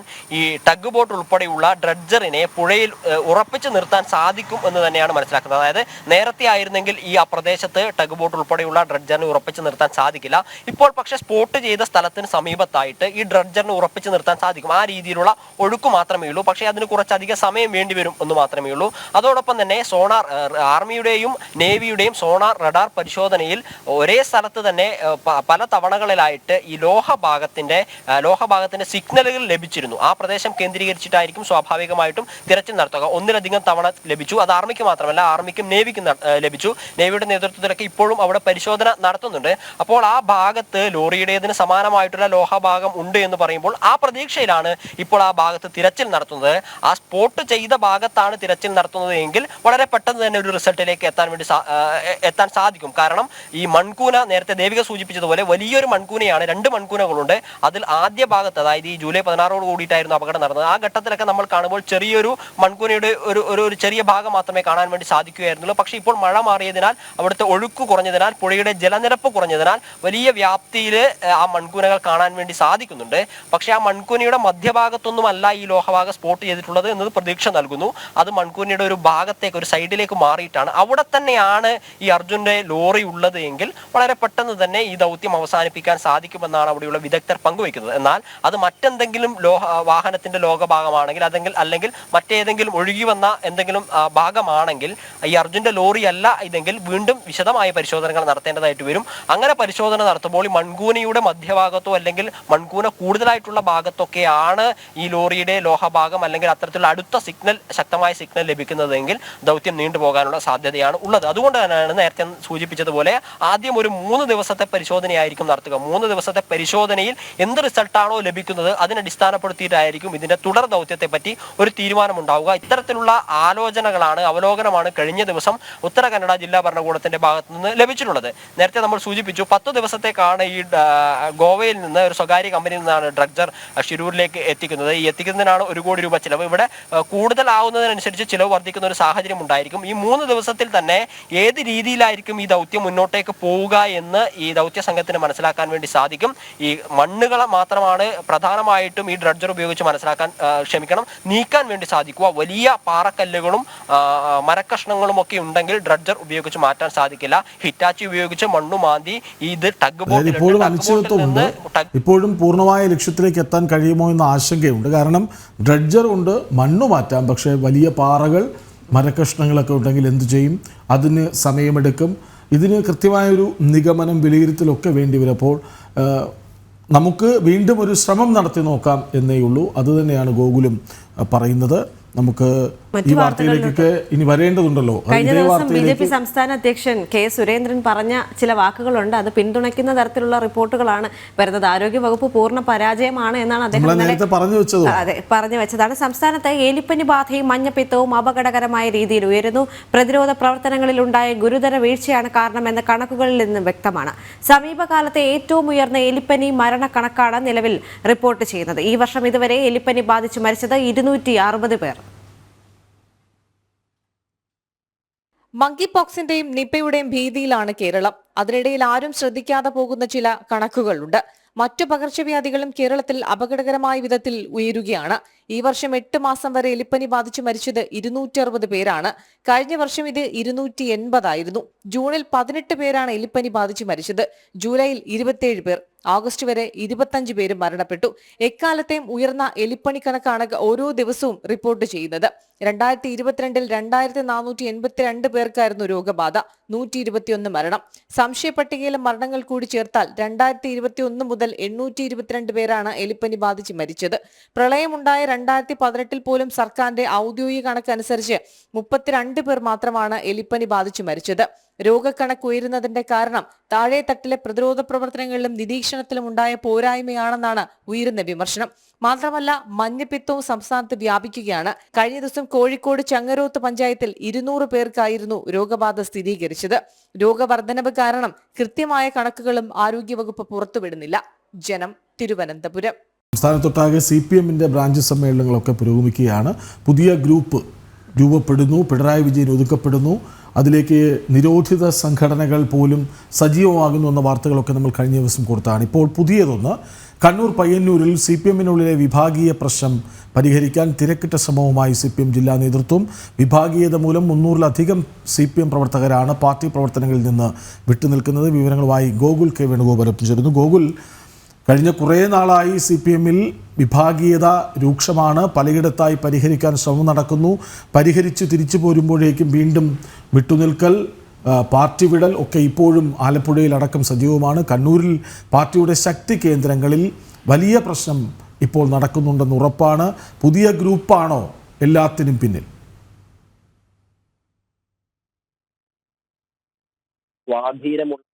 CPM-നെ സംബന്ധിച്ചിടത്തോളം അവർക്ക് ഏറ്റവും സ്വാധീനമുള്ള ഒരു നിയോജക മണ്ഡലം കേരളത്തിലെ ഏതാണ് എന്ന് ചോദിച്ചാൽ അത് നിശ്ചയമായിട്ട് പയ്യന്നൂർ എന്ന് പറയേണ്ടി വരും. ധർമ്മടവും മട്ടന്നൂരും ഒക്കെയാണ് നിയോജക മണ്ഡല അടിസ്ഥാനത്തിൽ അവർക്ക് കഴിഞ്ഞ നിയമസഭാ തെരഞ്ഞെടുപ്പിൽ ഏറ്റവും കൂടുതൽ വോട്ടുകൾ ഭൂരിപക്ഷം നൽകിയതെങ്കിലും പാർട്ടിയുടെ ഏറ്റവും കേഡർമാരുള്ള ഏറ്റവും സംഘടനാ ശേഷിയുള്ള ഒരു നിയോജക മണ്ഡലം പയ്യന്നൂർ നിയോജക മണ്ഡലമാണ്. എന്നാൽ കഴിഞ്ഞ 2-3 വർഷങ്ങളായി ഈ നിയോജക മണ്ഡലത്തിന്റെ വിവിധ ലോക്കൽ കമ്മിറ്റികളിൽ നിന്നും ബ്രാഞ്ച് കമ്മിറ്റികളിൽ നിന്നൊക്കെ പുറത്തു വരുന്ന വാർത്ത CPM-ന് ആശ്വാസം നൽകുന്ന വാർത്തകളല്ല, വിഭാഗീയ പ്രവർത്തനവുമായി ബന്ധപ്പെട്ട വാർത്തകളാണ് പുറത്തു വരുന്നത്.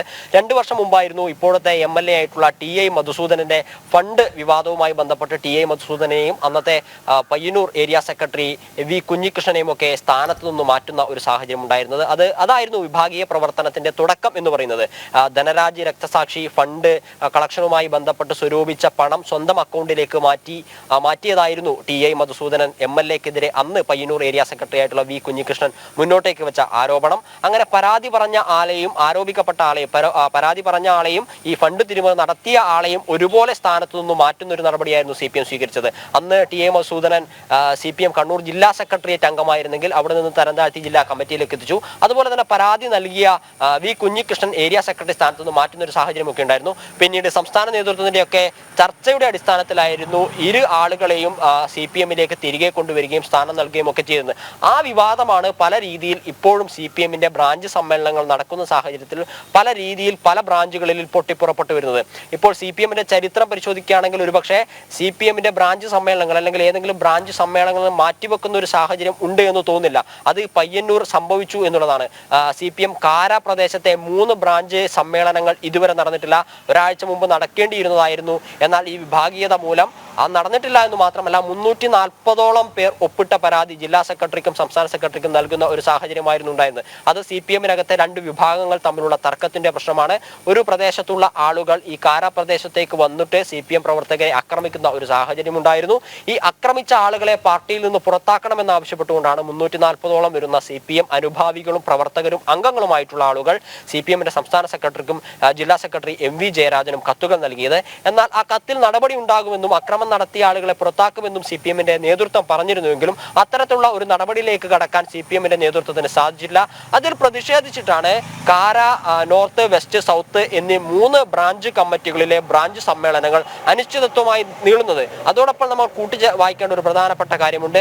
ഈ 3 ബ്രാഞ്ചുകളിലെയും ബ്രാഞ്ച് സെക്രട്ടറിമാരുമായിട്ട് MV ജയരാജനും TV രാജേഷും P ജയരാജനും ഉൾപ്പെടെയുള്ള CPM-ന്റെ ഉന്നതരായ നേതാക്കന്മാർ പലകുറി ചർച്ച നടത്തിയെങ്കിലും ഈ CPM നേതൃത്വത്തിന് വഴങ്ങാൻ ഇവർ തയ്യാറായിട്ടില്ല.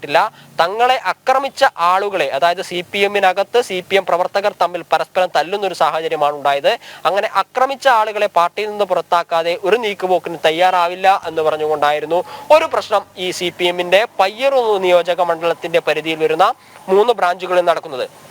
അതോടൊപ്പം തന്നെ വെള്ളൂർ സൗത്ത് ബ്രാഞ്ചിൽ ഇതേ പരിധിയിൽ തന്നെയാണ്, പയ്യന്നൂർ പരിധിയിൽ തന്നെയാണ് വെള്ളൂർ സൗത്ത് ബ്രാഞ്ചിൽ ഒരു സഹകരണ സ്ഥാപനമുണ്ട്, പാൽ സൊസൈറ്റി ഉണ്ട്. ആ പാൽ സൊസൈറ്റിയിൽ 9 ലക്ഷത്തിലധികം രൂപയുടെ തിരിമറി നടത്തിയതിനെ തുടർന്ന് അവിടെയുള്ള പയ്യഞ്ചാൽ ലോക്കൽ കമ്മിറ്റി അംഗമായിരുന്ന സതീശനെ കഴിഞ്ഞ വർഷം CPM-ൽ നിന്ന് പുറത്താക്കിയിരുന്നു. എന്നാൽ ഈ സതീശനെ CPM-ൽ നിന്ന് പുറത്താക്കിയിട്ടും അദ്ദേഹം പാർട്ടി പ്രവർത്തനങ്ങളിൽ നിന്ന് വിട്ടുനിന്നിരുന്നില്ല, സജീവമായി പ്രവർത്തനത്തിൽ പങ്കെടുത്തു. അങ്ങനെ ഈ പാൽ സൊസൈറ്റിയിൽ 9 ലക്ഷത്തിലധികം രൂപ തിരിമറി നടത്തിയ വ്യക്തിയെ പയ്യഞ്ചാൽ ബ്രാഞ്ച് സെക്രട്ടറിയാക്കി കഴിഞ്ഞ ദിവസം നടന്ന പയ്യഞ്ചാൽ ബ്രാഞ്ച് സമ്മേളനത്തിൽ തിരഞ്ഞെടുത്തു. അതിൽ പ്രതിഷേധിച്ച് പ്രത്യക്ഷമായിട്ടുള്ള പോസ്റ്റർ പ്രചരണവുമായി പ്രദേശത്തെ CPM പ്രവർത്തകർ രംഗത്ത് വരുന്ന ഒരു കാഴ്ചയുണ്ടായിരുന്നു. കള്ളനെ ബ്രാഞ്ച് സെക്രട്ടറി ആക്കിയത് വിഭാഗീയതയുടെ കാരണമാണ് എന്ന് പറഞ്ഞുകൊണ്ടായിരുന്നു ഈ പോസ്റ്റർ പ്രചരണം ആരംഭിച്ചത്. അതുമായി ബന്ധപ്പെട്ട പ്രവർത്തനങ്ങൾ ഈ വെള്ളൂർ സൗത്ത്, വെള്ളൂർ എന്നൊക്കെ പറയുന്നത് നമ്മൾ CPM-ന്റെ പല പാട്ടുകളിലൊക്കെ കേട്ടിട്ടുള്ള പേരാണ്. അവിടെ അത്രത്തോളം CPM-ന് സ്വാധീനമുള്ള അല്ലെങ്കിൽ CPM-ന് താല്പര്യമുള്ള ഒരു മേഖലയാണ്. അവിടെയൊക്കെയാണ് CPM CPM-ന്റെ ബ്രാഞ്ച് സെക്രട്ടറിക്കെതിരെ പ്രത്യക്ഷമായ പോസ്റ്റർ പ്രചരണവുമായി CPM-ന്റെ അനുഭാവികൾ വരുന്നത്. അതിനപ്പുറത്തേക്ക് പയ്യന്നൂരിന് കുറച്ചപ്പുറത്തേക്ക് തളിപ്പറമ്പിലേക്ക് പോവുകയാണെങ്കിൽ മൊറാഴ CPM-ന്റെ സംസ്ഥാന സെക്രട്ടറി MV ഗോവിന്ദന്റെ നാടാണ്. മൊറാഴയിലുള്ള 5-ാം പീടികയിൽ ബ്രാഞ്ച് സമ്മേളനം മാറ്റിവെക്കേണ്ട ഒരു സാഹചര്യം ഉണ്ടായിരുന്നു. ഏരിയ കമ്മിറ്റി അംഗമൊക്കെ ഉദ്ഘാടകനായി ആ പ്രദേശത്തേക്ക് എത്തിയിരുന്നെങ്കിലും അവിടെ ബ്രാഞ്ച് സമ്മേളനം മാറ്റിവെക്കേണ്ട ഒരു സാഹചര്യമാണ് ഉണ്ടായിരുന്നത്. അത് അംഗനവാടി ജീവനക്കാരെ സ്ഥലം മാറ്റിയതുമായി ബന്ധപ്പെട്ട ഒരു തർക്കമായിരുന്നു അത്തരത്തിലുള്ള പ്രശ്നങ്ങളിലേക്കൊക്കെ കടന്നത്. അങ്ങനെ CPM ഇതുവരെ അഭിമുഖീകരിച്ചിട്ടില്ലാത്ത രീതിയിലുള്ള വിഭാഗീയ പ്രവർത്തനങ്ങളാണ് പയ്യന്നൂർ മേഖലയിൽ CPM ഇപ്പോൾ അഭിമുഖീകരിച്ചുകൊണ്ടിരിക്കുന്നത് എന്ന് പ്രധാനപ്പെട്ട കാര്യം. മാത്രമല്ല ശക്തി കേന്ദ്രങ്ങളിൽ പോലും പാർട്ടി പ്രതിരോധത്തിലാകുന്ന കാഴ്ച, വിഭാഗീയ പ്രവർത്തനങ്ങൾ ശരിയെന്ന് തോന്നുന്നത് ചെയ്യാൻ അനുവദിക്കാത്തതിൽ പ്രതിഷേധം, അങ്ങനെ രണ്ട് വിഭാഗങ്ങൾ ഉണ്ടാകുന്നു. പക്ഷെ തെറ്റ് തന്നെയാണ് അതിനുള്ളിൽ എപ്പോഴും വിജയിച്ചുകൊണ്ടിരിക്കുന്നത് എന്നുള്ളതുകൊണ്ട് ഇത്തവണ എന്ത് സംഭവിക്കും എന്നാണ് ഇനി ഉറ്റുനോക്കുന്നത്. പ്രത്യേകിച്ച് പയ്യന്നൂർ പോലെ പാർട്ടി ഗ്രാമങ്ങൾ സജീവമായ ശക്തി കേന്ദ്രത്താണ് ഇങ്ങനെ സംഭവിക്കുന്നതെന്ന് കൂടി ഓർക്കണം. വിവരങ്ങൾ നൽകുകയായിരുന്നു ഗോകുൽ. ഇന്ന് തിരുവനന്തപുരത്ത് ഒരു പ്രത്യേകതയുണ്ട്. ശാന്തിഗിരി ആശ്രമ വിശ്വാസികളെ സംബന്ധിച്ചിടത്തോളം ഒരു സവിശേഷ ദിനമാണിന്ന്. നവപൂജിതം ആഘോഷങ്ങളുടെ സമർപ്പണമായി ഇന്ന് ശാന്തിഗിരി ആശ്രമത്തിൽ പൂർണ്ണ കുംഭമേള. ആശ്രമം സ്ഥാപക ഗുരു നവജ്യോതി ശ്രീ കരുണാകര ഗുരുവിന്റെ ആത്മീയ അവസ്ഥാ പൂർത്തീകരണം നടന്ന ദിവസത്തെ അനുസ്മരിച്ചാണ് ചടങ്ങ്. ശുഭ്രവസ്ത്രധാരികളായി വ്രതനിഷ്ഠയോടെ എത്തുന്ന ആയിരക്കണക്കിന് ഗുരുഭക്തർ ഇന്ന് നടക്കുന്ന കുംഭഘോഷയാത്രയിൽ പങ്കെടുക്കും. വിവരങ്ങളുമായി രശ്മി കാർത്തിക ഒപ്പം ചേരുന്നു. രശ്മി, ആഘോഷം തുടങ്ങിയോ?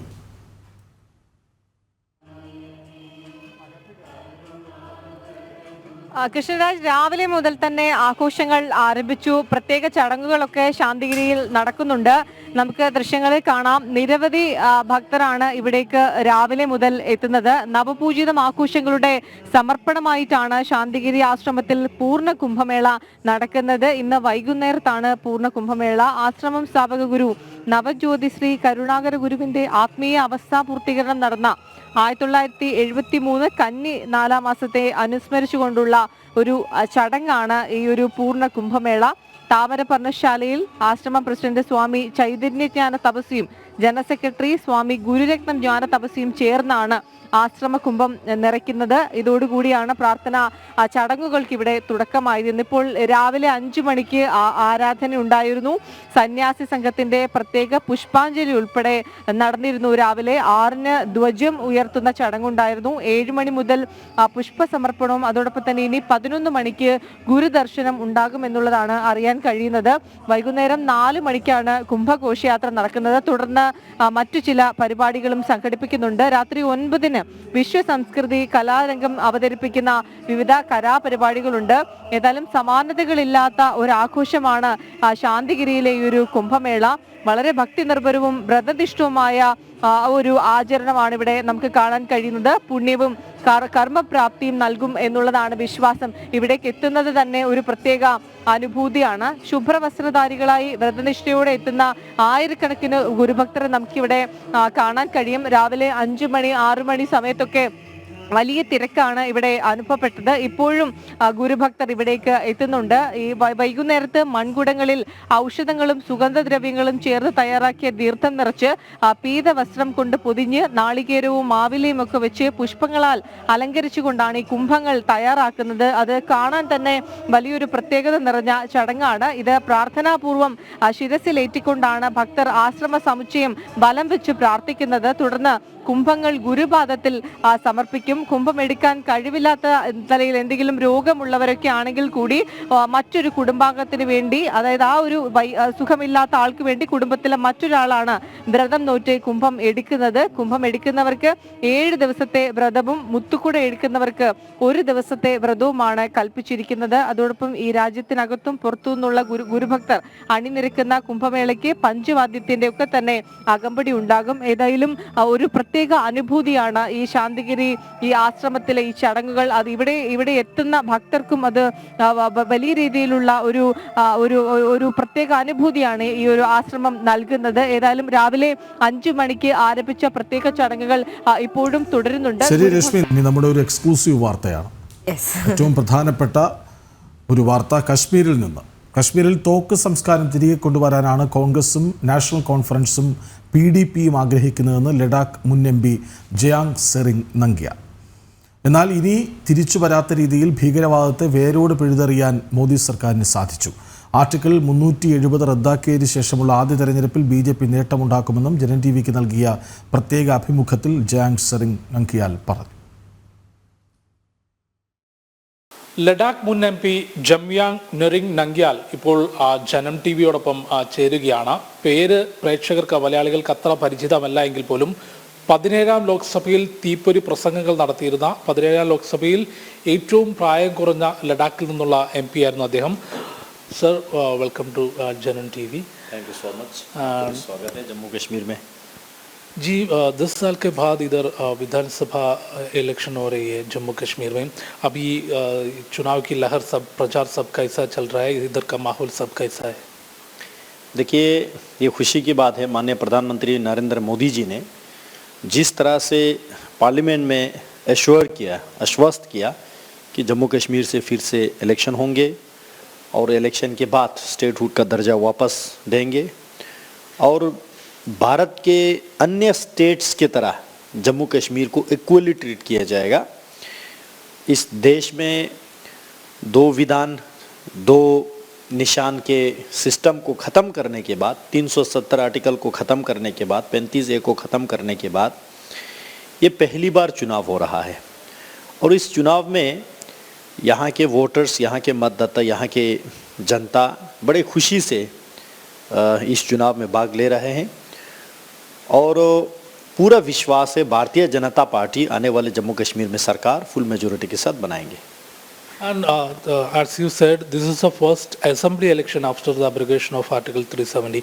What was the changes, development, and making in to stop the terrorism changes in come in Jammu Kashmir after the abrogation of Article 370? You see, in the history of Jammu Kashmir as well as in India, this election is happening for the first time. Now, what do you mean by first time? Election तो पहले होते थे, लेकिन वो केवल नाम के election, democracy को बचाने के इलेक्शन एक होता था और उसमें बहुत सारे दागेबाजी होते थे और ठीक तरह से लोग पार्टिसिपेट भी नहीं करते थे क्योंकि लोगों को पता है इस इलेक्शन के बाद नतीजे क्या होना है. लेकिन आज आर्टिकल 370 हटाने के बाद ये पहला इलेक्शन है. प्रधानमंत्री मोदी जी ने 370 हटाने के बाद जम्मू कश्मीर में टेररिज्म को ख़त्म किया. अलगावाद, उग्रवाद, आतंकवाद तीनों को ख़त्म करके ये पहला इलेक्शन है. यहाँ पे curfew culture, stone pelting culture, gun culture totally ख़त्म करने के बाद ये पहला इलेक्शन है. यहाँ पे महीना बंद रहते थे, वो सारा ख़त्म करने के बाद ये पहला इलेक्शन है. और उससे भी बड़ी बात, जम्मू कश्मीर में पहले घोटालेबाजी होते थे, गबलेबाजी होते थे सरकारी फंड्स में, सरकारी पोस्ट वितरण में, वो सारा ख़त्म करने के बाद ये पहला इलेक्शन है. उससे भी बड़ी बात, जम्मू कश्मीर को मोदी जी ने इतना डेवलप किया. आज जम्मू कश्मीर में railway network, highest bridge, international airport, यहाँ पे जम्मू में एम्स, कश्मीर में एम्स हॉस्पिटल, ये सारा बनने के बाद ये पहला इलेक्शन होने जा रहा है.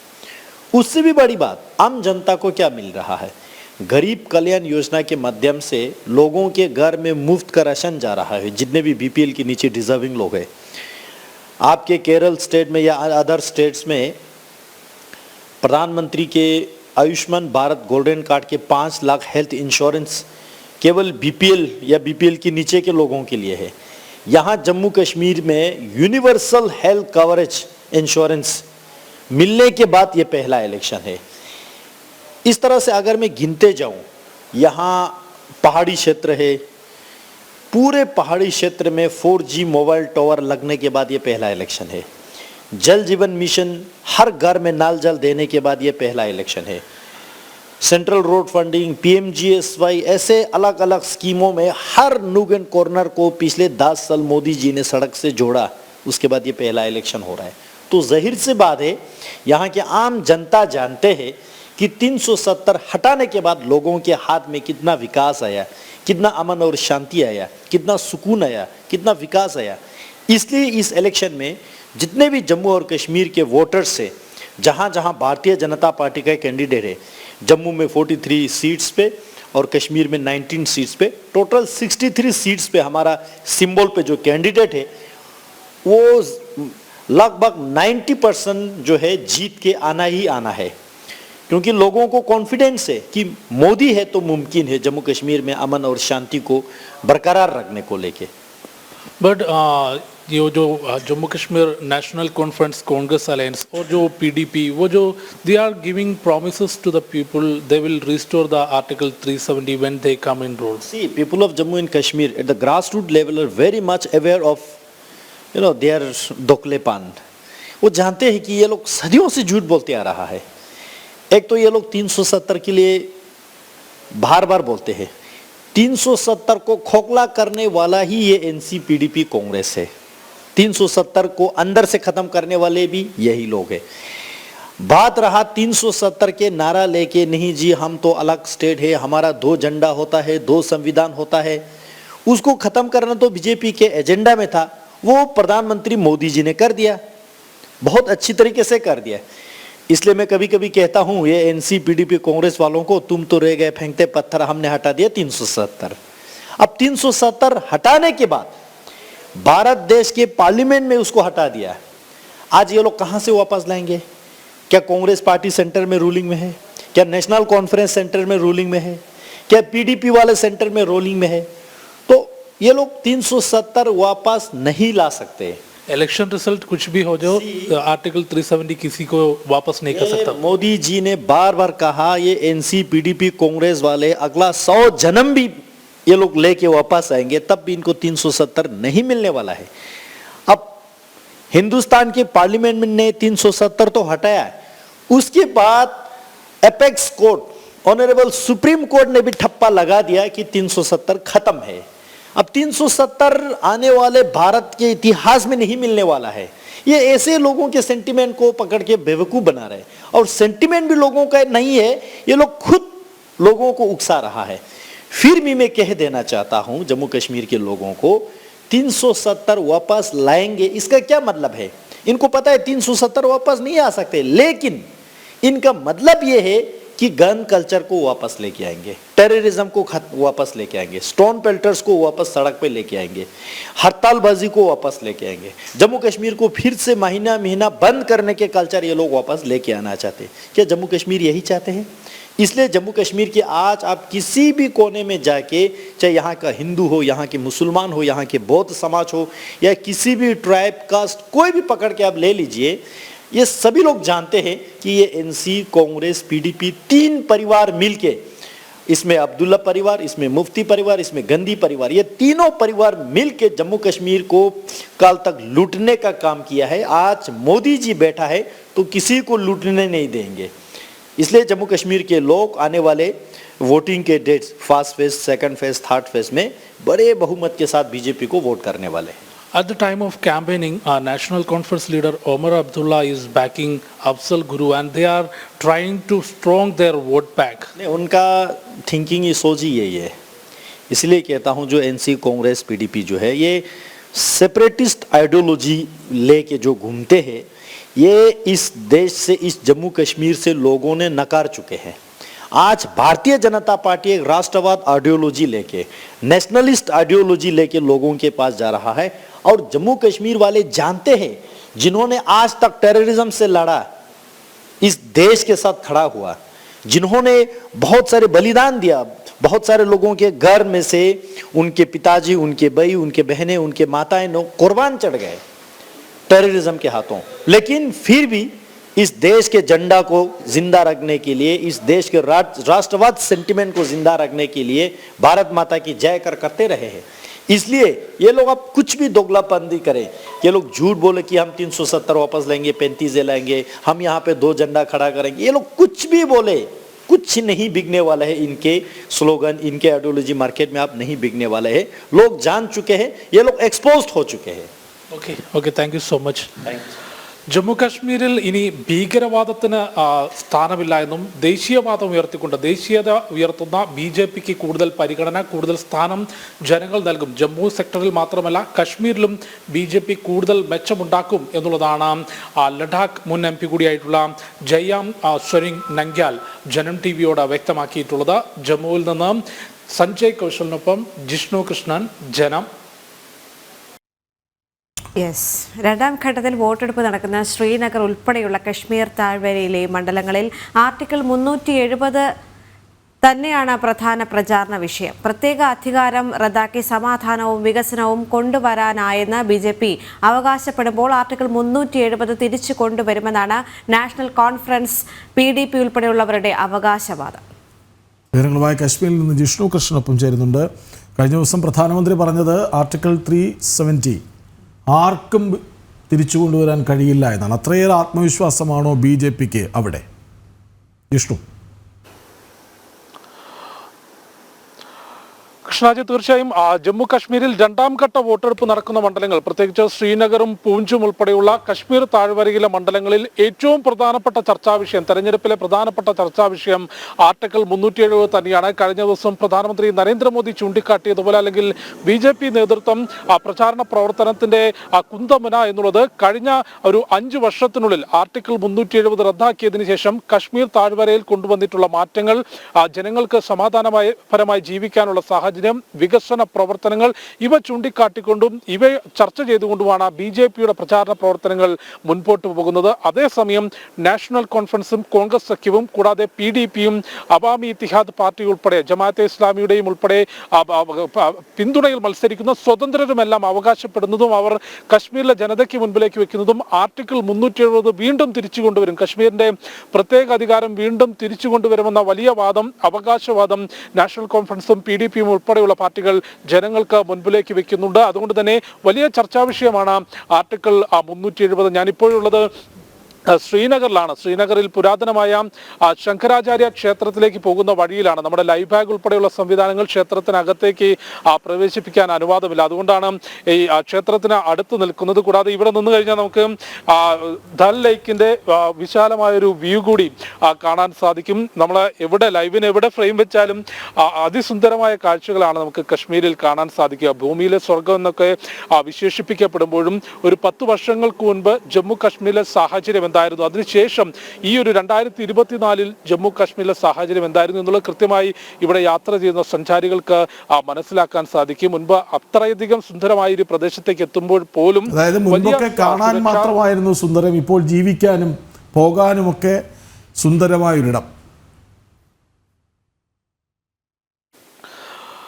കൃഷ്ണരാജ്, തീർച്ചയായും അത്രയധികം ഒരു മാറ്റം കശ്മീരിൽ കൊണ്ടുവരാൻ സാധിച്ചിട്ടുണ്ട് എന്നുള്ളത് വളരെ വ്യക്തമാണ്. കാരണം ഞാൻ ജമ്മു കാശ്മീരിൽ 3 വർഷം മുമ്പ് യാത്ര ചെയ്ത ഒരാളാണ്. ഇപ്പോൾ 3 വർഷത്തിന് ശേഷം 2024 വീണ്ടും എത്തുന്നു. അതുകൊണ്ട് തന്നെ മാറ്റം എത്രത്തോളം വന്നിട്ടുണ്ട്, ഇവിടുത്തെ ജനങ്ങൾക്ക് എത്രത്തോളം സമാധാനപരമായി സുരക്ഷയോടുകൂടി ജീവിക്കാൻ സാധിക്കുന്നുണ്ട് എന്നുള്ളത് ഇവിടുത്തെ ജനങ്ങൾ തന്നെ തിരിച്ചറിഞ്ഞിട്ടുണ്ട്. കൂടാതെ കഴിഞ്ഞ ദിവസങ്ങളിൽ നമ്മൾ ഇവിടെയുള്ള ആളുകളുമായി സംസാരിക്കുമ്പോൾ, ജനപ്രതിനിധികൾ കാൻഡിഡേറ്റ്സുമായിട്ടും ഒപ്പം ഇവിടുത്തെ പൊതുജനങ്ങളുമായി എല്ലാം സംസാരിക്കുമ്പോൾ, രാഷ്ട്രീയം എന്തുമാകട്ടെ കശ്മീരിൽ മാറ്റം വന്നിട്ടുണ്ട് എന്നുള്ളത് ഇവിടെയുള്ള എല്ലാവരും തന്നെ സമ്മതിക്കുന്ന കാര്യമാണ്.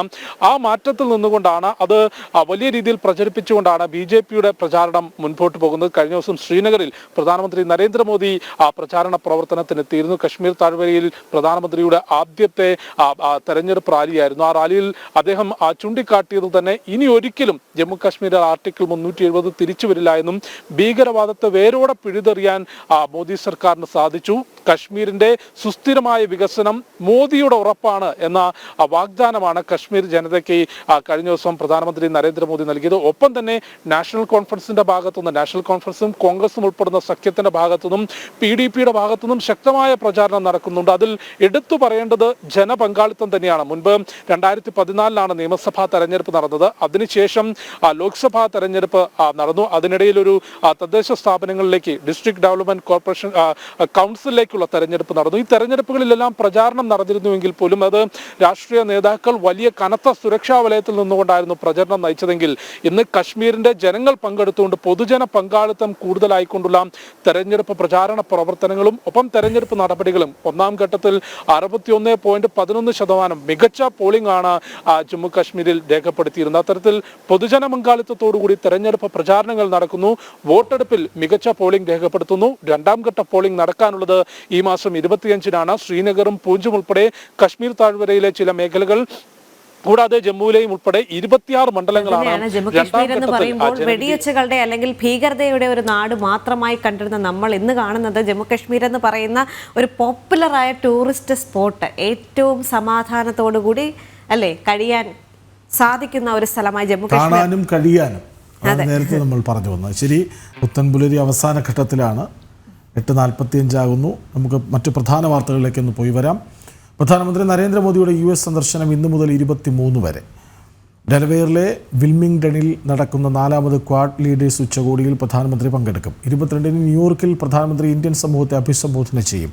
AI, ക്വാണ്ടം കമ്പ്യൂട്ടിംഗ്, അർദ്ധചാലകങ്ങൾ, ബയോടെക്നോളജി തുടങ്ങിയ അത്യാധുനിക മേഖലകളിൽ ഇരു രാജ്യങ്ങളും തമ്മിൽ കൂടുതൽ സഹകരണത്തിനായി US ആസ്ഥാനമായുള്ള പ്രമുഖ കമ്പനികളുടെ CEOമാരുമായും പ്രധാനമന്ത്രി ആശയവിനിമയം നടത്തും. തിങ്കളാഴ്ച ഐക്യരാഷ്ട്രസഭയിൽ നടക്കുന്ന ഉച്ചകോടിയിലും പ്രധാനമന്ത്രി പങ്കെടുക്കും. ആമയിഴഞ്ചാൻ തോട്ടിൽ മരണപ്പെട്ട ശുചീകരണ തൊഴിലാളി ജോയിയുടെ കുടുംബത്തിന് വീട് നൽകുമെന്ന വാഗ്ദാനം പാഴ്വാക്കായി. സർക്കാർ നടപടികൾ കൈക്കൊള്ളുന്നില്ലെന്ന് ജോയിയുടെ അമ്മ ജനം ടിവിയോട്. സർക്കാർ പറഞ്ഞ തുകയ്ക്ക് പരിസര പ്രദേശത്തൊന്നും വസ്തു ലഭിക്കുന്നില്ലെന്നും ജോയിയുടെ അമ്മ. വിനീഷ് ഉണ്ട് വിവരങ്ങളുമായി. വിനീഷ്, ആ പാക്കേജ് കണ്ട ശേഷം നമുക്ക് വിനീഷിലേക്ക് വരാം. തലസ്ഥാന നഗരിയിലെ മാലിന്യവാഹിനിയിൽ 2 മാസം മുമ്പാണ് ജോയിക്ക് ജീവൻ നഷ്ടമായത്. ജോയിയുടെ മരണത്തിലും നഗരത്തിലെ മാലിന്യ പ്രശ്നം പരിഹരിക്കാത്തതിലും സർക്കാരിനും നഗരസഭയ്ക്കുമെതിരെ വലിയ വിമർശനങ്ങൾ ഉയർന്ന സമയത്താണ് കുടുംബത്തിന് വീട് വെച്ച് നൽകുമെന്ന പ്രഖ്യാപനം വന്നത്. മേയറുടെ കരച്ചിൽ, മന്ത്രിമാരുടെ സന്ദർശനം തുടങ്ങി വലിയ പ്രകടനങ്ങളും ഒപ്പമുണ്ടായിരുന്നു. എന്നാൽ വിവാദങ്ങൾ അടങ്ങിയതോടെ സർക്കാർ ജോയിയുടെ കുടുംബത്തെ തിരിഞ്ഞു നോക്കാതെയുമായി. തുടർ നടപടികൾ ഇല്ലെന്നാണ് കുടുംബം ആരോപിക്കുന്നത്. ജോയി മരിച്ചിട്ട് 2 മാസത്തോളമായി. അപ്പോൾ വന്ന് എന്നോട് വാഗ്ദാനം ചെയ്തതൊന്നും ഇതുവരെയും കിട്ടിയിട്ടില്ല. എനിക്കത് പറഞ്ഞത് എനിക്ക് എത്രയും വേഗം സാധിപ്പിച്ചു തരണം എന്ന് അപേക്ഷിക്കുന്നു. 6 സെന്റ് സ്ഥലം വെറും 2.5 ലക്ഷം രൂപയ്ക്ക് വാങ്ങണമെന്ന തദ്ദേശ വകുപ്പിന്റെ വിചിത്ര നിലപാടാണ് വീട് നിർമ്മാണത്തിനുള്ള സ്ഥലം പോലും വാങ്ങാൻ കഴിയാത്ത വിധത്തിൽ പ്രതിസന്ധി സൃഷ്ടിക്കുന്നത്. സർക്കാർ പറയുന്ന തുകയ്ക്ക് വീട് വെക്കാനുള്ള വസ്തു ലഭിക്കുന്നില്ലെന്നും ജോയിയുടെ അമ്മ ജനൻ ടിവിയോട് പറഞ്ഞു. 1 സെന്റിന് 2.5 ലക്ഷം രൂപയിട്ട് 3 സെന്റിൽ കുറയാതെ 5 സെന്റിൽ കൂടാതെ വാങ്ങിച്ചു തരാമെന്നാണ് പറഞ്ഞിട്ടുള്ളത്. അങ്ങനെ വാങ്ങാൻ ഞങ്ങളുടെ പ്രദേശത്ത് കിട്ടുന്നില്ല. അതുകൊണ്ട് അല്പം കൂടിയ പൈസയ്ക്ക് ഞങ്ങൾക്കൊന്ന് വാങ്ങിച്ചു തരണം, അല്ലാതെ നമുക്ക് കിട്ടാൻ സാധിക്കുന്നില്ല. മാരായമുട്ടത്താണ് ജില്ലാ പഞ്ചായത്ത് വീട് വെക്കാനുള്ള 6 സെന്റ് സ്ഥലം കണ്ടെത്തിയത്. ഇതിന് 7 ലക്ഷം രൂപയെങ്കിലും ചെലവ് വരും. അനുമതി തേടിയുള്ള കത്തിന് തദ്ദേശ വകുപ്പാകട്ടെ മറുപടിയും നൽകുന്നില്ല. ജോയിയുടെ ആശ്രിതന് തിരുവനന്തപുരം നഗരസഭയിൽ ജോലി നൽകുമെന്ന വാഗ്ദാനവും കടലാസിൽ ഒതുങ്ങി. ജനം, തിരുവനന്തപുരം. വിവരങ്ങളുമായി വിനീഷ് ഒപ്പം ചേരുന്നു. വിനീഷ്, ആ നഗരസഭയുടെയും സെക്രട്ടേറിയറ്റിൻ്റെയൊക്കെ മുന്നിൽ ആമയിഴഞ്ചാൻ എന്നൊരു ബോർഡ് വെക്കുന്നത് നന്നായിരിക്കും അല്ലേ?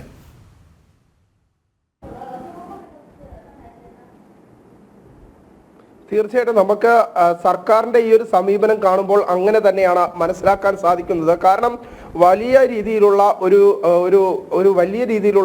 ഇഴഞ്ഞു പോക്ക് തന്നെയാണ് ഈ ജോയിയുടെ കുടുംബത്തിന് നഷ്ടപരിഹാരം നൽകുന്നതിനും ഒപ്പം തന്നെ സർക്കാർ നൽകിയ വാഗ്ദാനങ്ങൾ നൽകുന്നതിലും സർക്കാർ നടത്തുന്ന വീഴ്ച എന്നാണ് നമുക്ക് പറയാൻ സാധിക്കുന്നത്. സർക്കാരിന്റെ എല്ലാ വാഗ്ദാനങ്ങളും അത് പാഴ്വാക്കായി പോകുന്നു. നമുക്കറിയാം, ഈ ആമയിഴഞ്ചാൻ തോട്ടിൽ ശുചീകരണത്തിനെതിരെ ജോയി അകപ്പെടുമ്പോൾ, അങ്ങനെ മരണപ്പെടുമ്പോൾ വലിയ രീതിയിൽ മാധ്യമ ചർച്ച വന്നിരുന്നു. വലിയ രീതിയിലുള്ള രാഷ്ട്രീയ നാടകങ്ങൾ അരങ്ങേറിയിരുന്നു. പ്രത്യേകിച്ച് മേയർ ആര്യ രാജേന്ദ്രന്റെ ഭാഗത്തു നിന്നുണ്ടായ ഒരു ഇടപാടുകൾ, അവർ നടത്തിയ വലിയ രീതിയിലുള്ള ഷോകൾ, ഇതൊക്കെ തന്നെയായിരുന്നു വലിയ രീതിയിൽ മാധ്യമങ്ങൾക്കിടയിലും വലിയ ചർച്ചകളായത്. ആര്യ രാജേന്ദ്രൻ കരയുന്ന കാഴ്ച, തോറ്റു പിന്നാലെ ആര്യ രാജേന്ദ്രൻ വീണ്ടും ചിരിക്കുന്ന കാഴ്ച, അങ്ങനെ നിരവധി പ്രശ്നങ്ങൾ നഗരസഭയെ പിടിച്ചു കുലുക്കുന്ന തരത്തിലേക്ക് കാര്യങ്ങൾ ജോയിയുടെ മരണത്തിൽ ഉണ്ടായി. ഒപ്പം തന്നെ തിരുവനന്തപുരം നഗരസഭ ഇപ്പോഴും മാലിന്യം പേറുന്ന ഒരു നഗരമായി പ്രശ്നമായി മാറിക്കൊണ്ടിരിക്കുന്നു. അത്തരത്തിൽ തന്നെയാണ് കാര്യങ്ങളുടെ മുന്നോട്ട് പോക്കും. അതേസമയം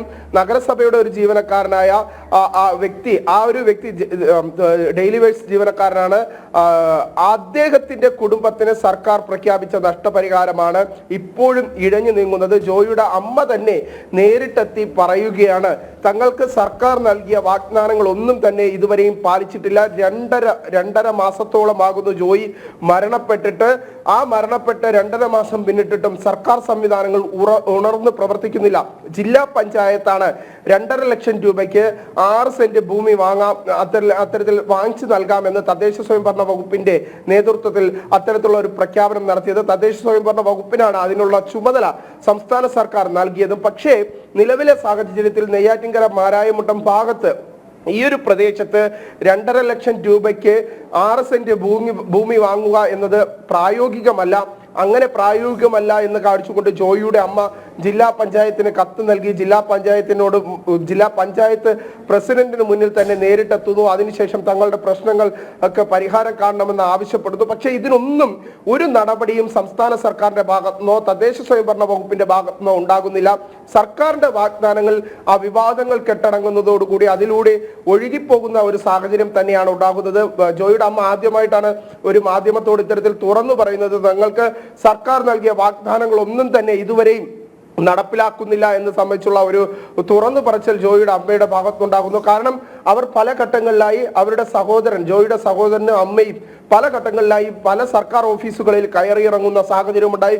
എന്നിട്ട് പോലും സർക്കാരിന്റെ വാഗ്ദാനങ്ങൾ കൃത്യമായി പാലിക്കപ്പെടാൻ തയ്യാറാകുന്നില്ല. അതിനെതിരെയാണ് ഇപ്പോൾ ജോയിയുടെ കുടുംബം രംഗത്തെത്തിയിരിക്കുന്നത്. സർക്കാരിന്റെ വാക്കുകളെല്ലാം തന്നെ പാഴ്വാക്കാകുന്നു. ഒപ്പം തന്നെ ജോയിയുടെ ഒരു ആശ്രിതന് തിരുവനന്തപുരം നഗരസഭയിൽ ജോലി നൽകുമെന്ന ഒരു വാഗ്ദാനമുണ്ടായിരുന്നു. ആ വാഗ്ദാനവും വെറും പാഴ്വാക്കായി മാറുന്നു എന്ന് തന്നെയാണ് ഇപ്പോൾ നമുക്ക് മനസ്സിലാക്കാൻ സാധിക്കുന്നത്. 2.5 മാസം പിന്നിടുമ്പോഴും ജോയിയുടെ കുടുംബത്തിന് സർക്കാർ പ്രഖ്യാപിച്ച ഒരു തരത്തിലുള്ള സഹായവും ലഭിച്ചില്ല എന്നതാണ് എടുത്തു പറയേണ്ടി വരുന്നത്. ജനങ്ങളുടെ കണ്ണിൽ പൊടിയിടുന്നത് വേറെ, ഇപ്പോൾ ആ കുടുംബത്തിൻ്റെയും കണ്ണിൽ പൊടിയിടുന്നു. ഒരു കാര്യം കൂടി വിനീഷ്, ജോലി നൽകിയിട്ടില്ല, വീടിനുള്ള നടപടികൾ ഇനിയുമായിട്ടില്ല, വളരെ കഷ്ടപ്പാടിലാണ്. ഏക ആശ്രയമായിരുന്ന മകൻ മരിച്ചു. അതിന് പിന്നിലും സർക്കാരിൻ്റെ അനാസ്ഥ തന്നെയാണ്, അല്ലെങ്കിൽ നഗരസഭയുടെ അനാസ്ഥ തന്നെയാണ്. ഒരു കാര്യം കൂടി, ആമേഴഞ്ചാൻ തോട്ടിൻ്റെ നിലവിലെ അവസ്ഥ ഇടയ്ക്ക് ശാലിനി ആ സ്റ്റോറി ചെയ്തിരുന്നു. നിലവിലത്തെ അവസ്ഥ കൂടി പുറത്തു വരണം. അപകടത്തിന് ദിവസങ്ങൾക്ക് മുൻപേ ടൈറ്റൻ പേടകത്തിന് സാങ്കേതിക തകരാറുകൾ കണ്ടെത്തിയിരുന്നുവെന്ന് ഓഷ്യൻ ഗേറ്റ് കമ്പനി സയന്റിഫിക് മേധാവിയുടെ മൊഴി. അപകടം നടന്നതിന് ശേഷം ടൈറ്റൻ പേടകത്തിന്റെ അവശിഷ്ടങ്ങളിൽ പരിശോധന നടന്നോ എന്നത് അറിയില്ലെന്ന് മുൻ ഡയറക്ടർ സ്റ്റീവൻ റോസ് പറഞ്ഞു. മുൻ സുരക്ഷാ ഉദ്യോഗസ്ഥന്റെ മൊഴി നേരത്തെ തന്നെ പുറത്തു വന്നിരുന്നു. അപകടകരമായ ഡൈവിംഗ് ആണ് ടൈറ്റൻ പേടകം നടത്തിയിരുന്നത് എന്ന തെളിവുകളാണ് പുറത്തുവരുന്നത്. വാർത്തകളുടെ കുത്തൊഴുക്കായിരുന്നു. പ്രേക്ഷകർ കമന്റ് ചെയ്തിട്ടുണ്ട്, പുത്തൻപുലരി ഇനിയും ദൈർഘ്യം കൂട്ടണമെന്ന്. അതിന്റെ ആവശ്യമുണ്ടെന്ന് തോന്നുന്നില്ല അല്ലേ? ലൈവ് റിപ്പോർട്ട് എന്ന് പറയുന്നത് 9 മണിക്ക് വളരെ സമഗ്രമായി തന്നെ വാർത്തകൾ ലൈവായിട്ട് തന്നെ പ്രേക്ഷകരിലേക്ക് എത്തുന്നുണ്ട്. ശരി, അപ്പോൾ നമുക്ക് കൂടുതൽ വാർത്തകൾ വിശദാംശങ്ങളൊക്കെ വരുന്ന വാർത്തകളിൽ കാണാം. പുത്തൻപുലരി തൽക്കാലം വിടവാങ്ങുന്നു. നമസ്തേ.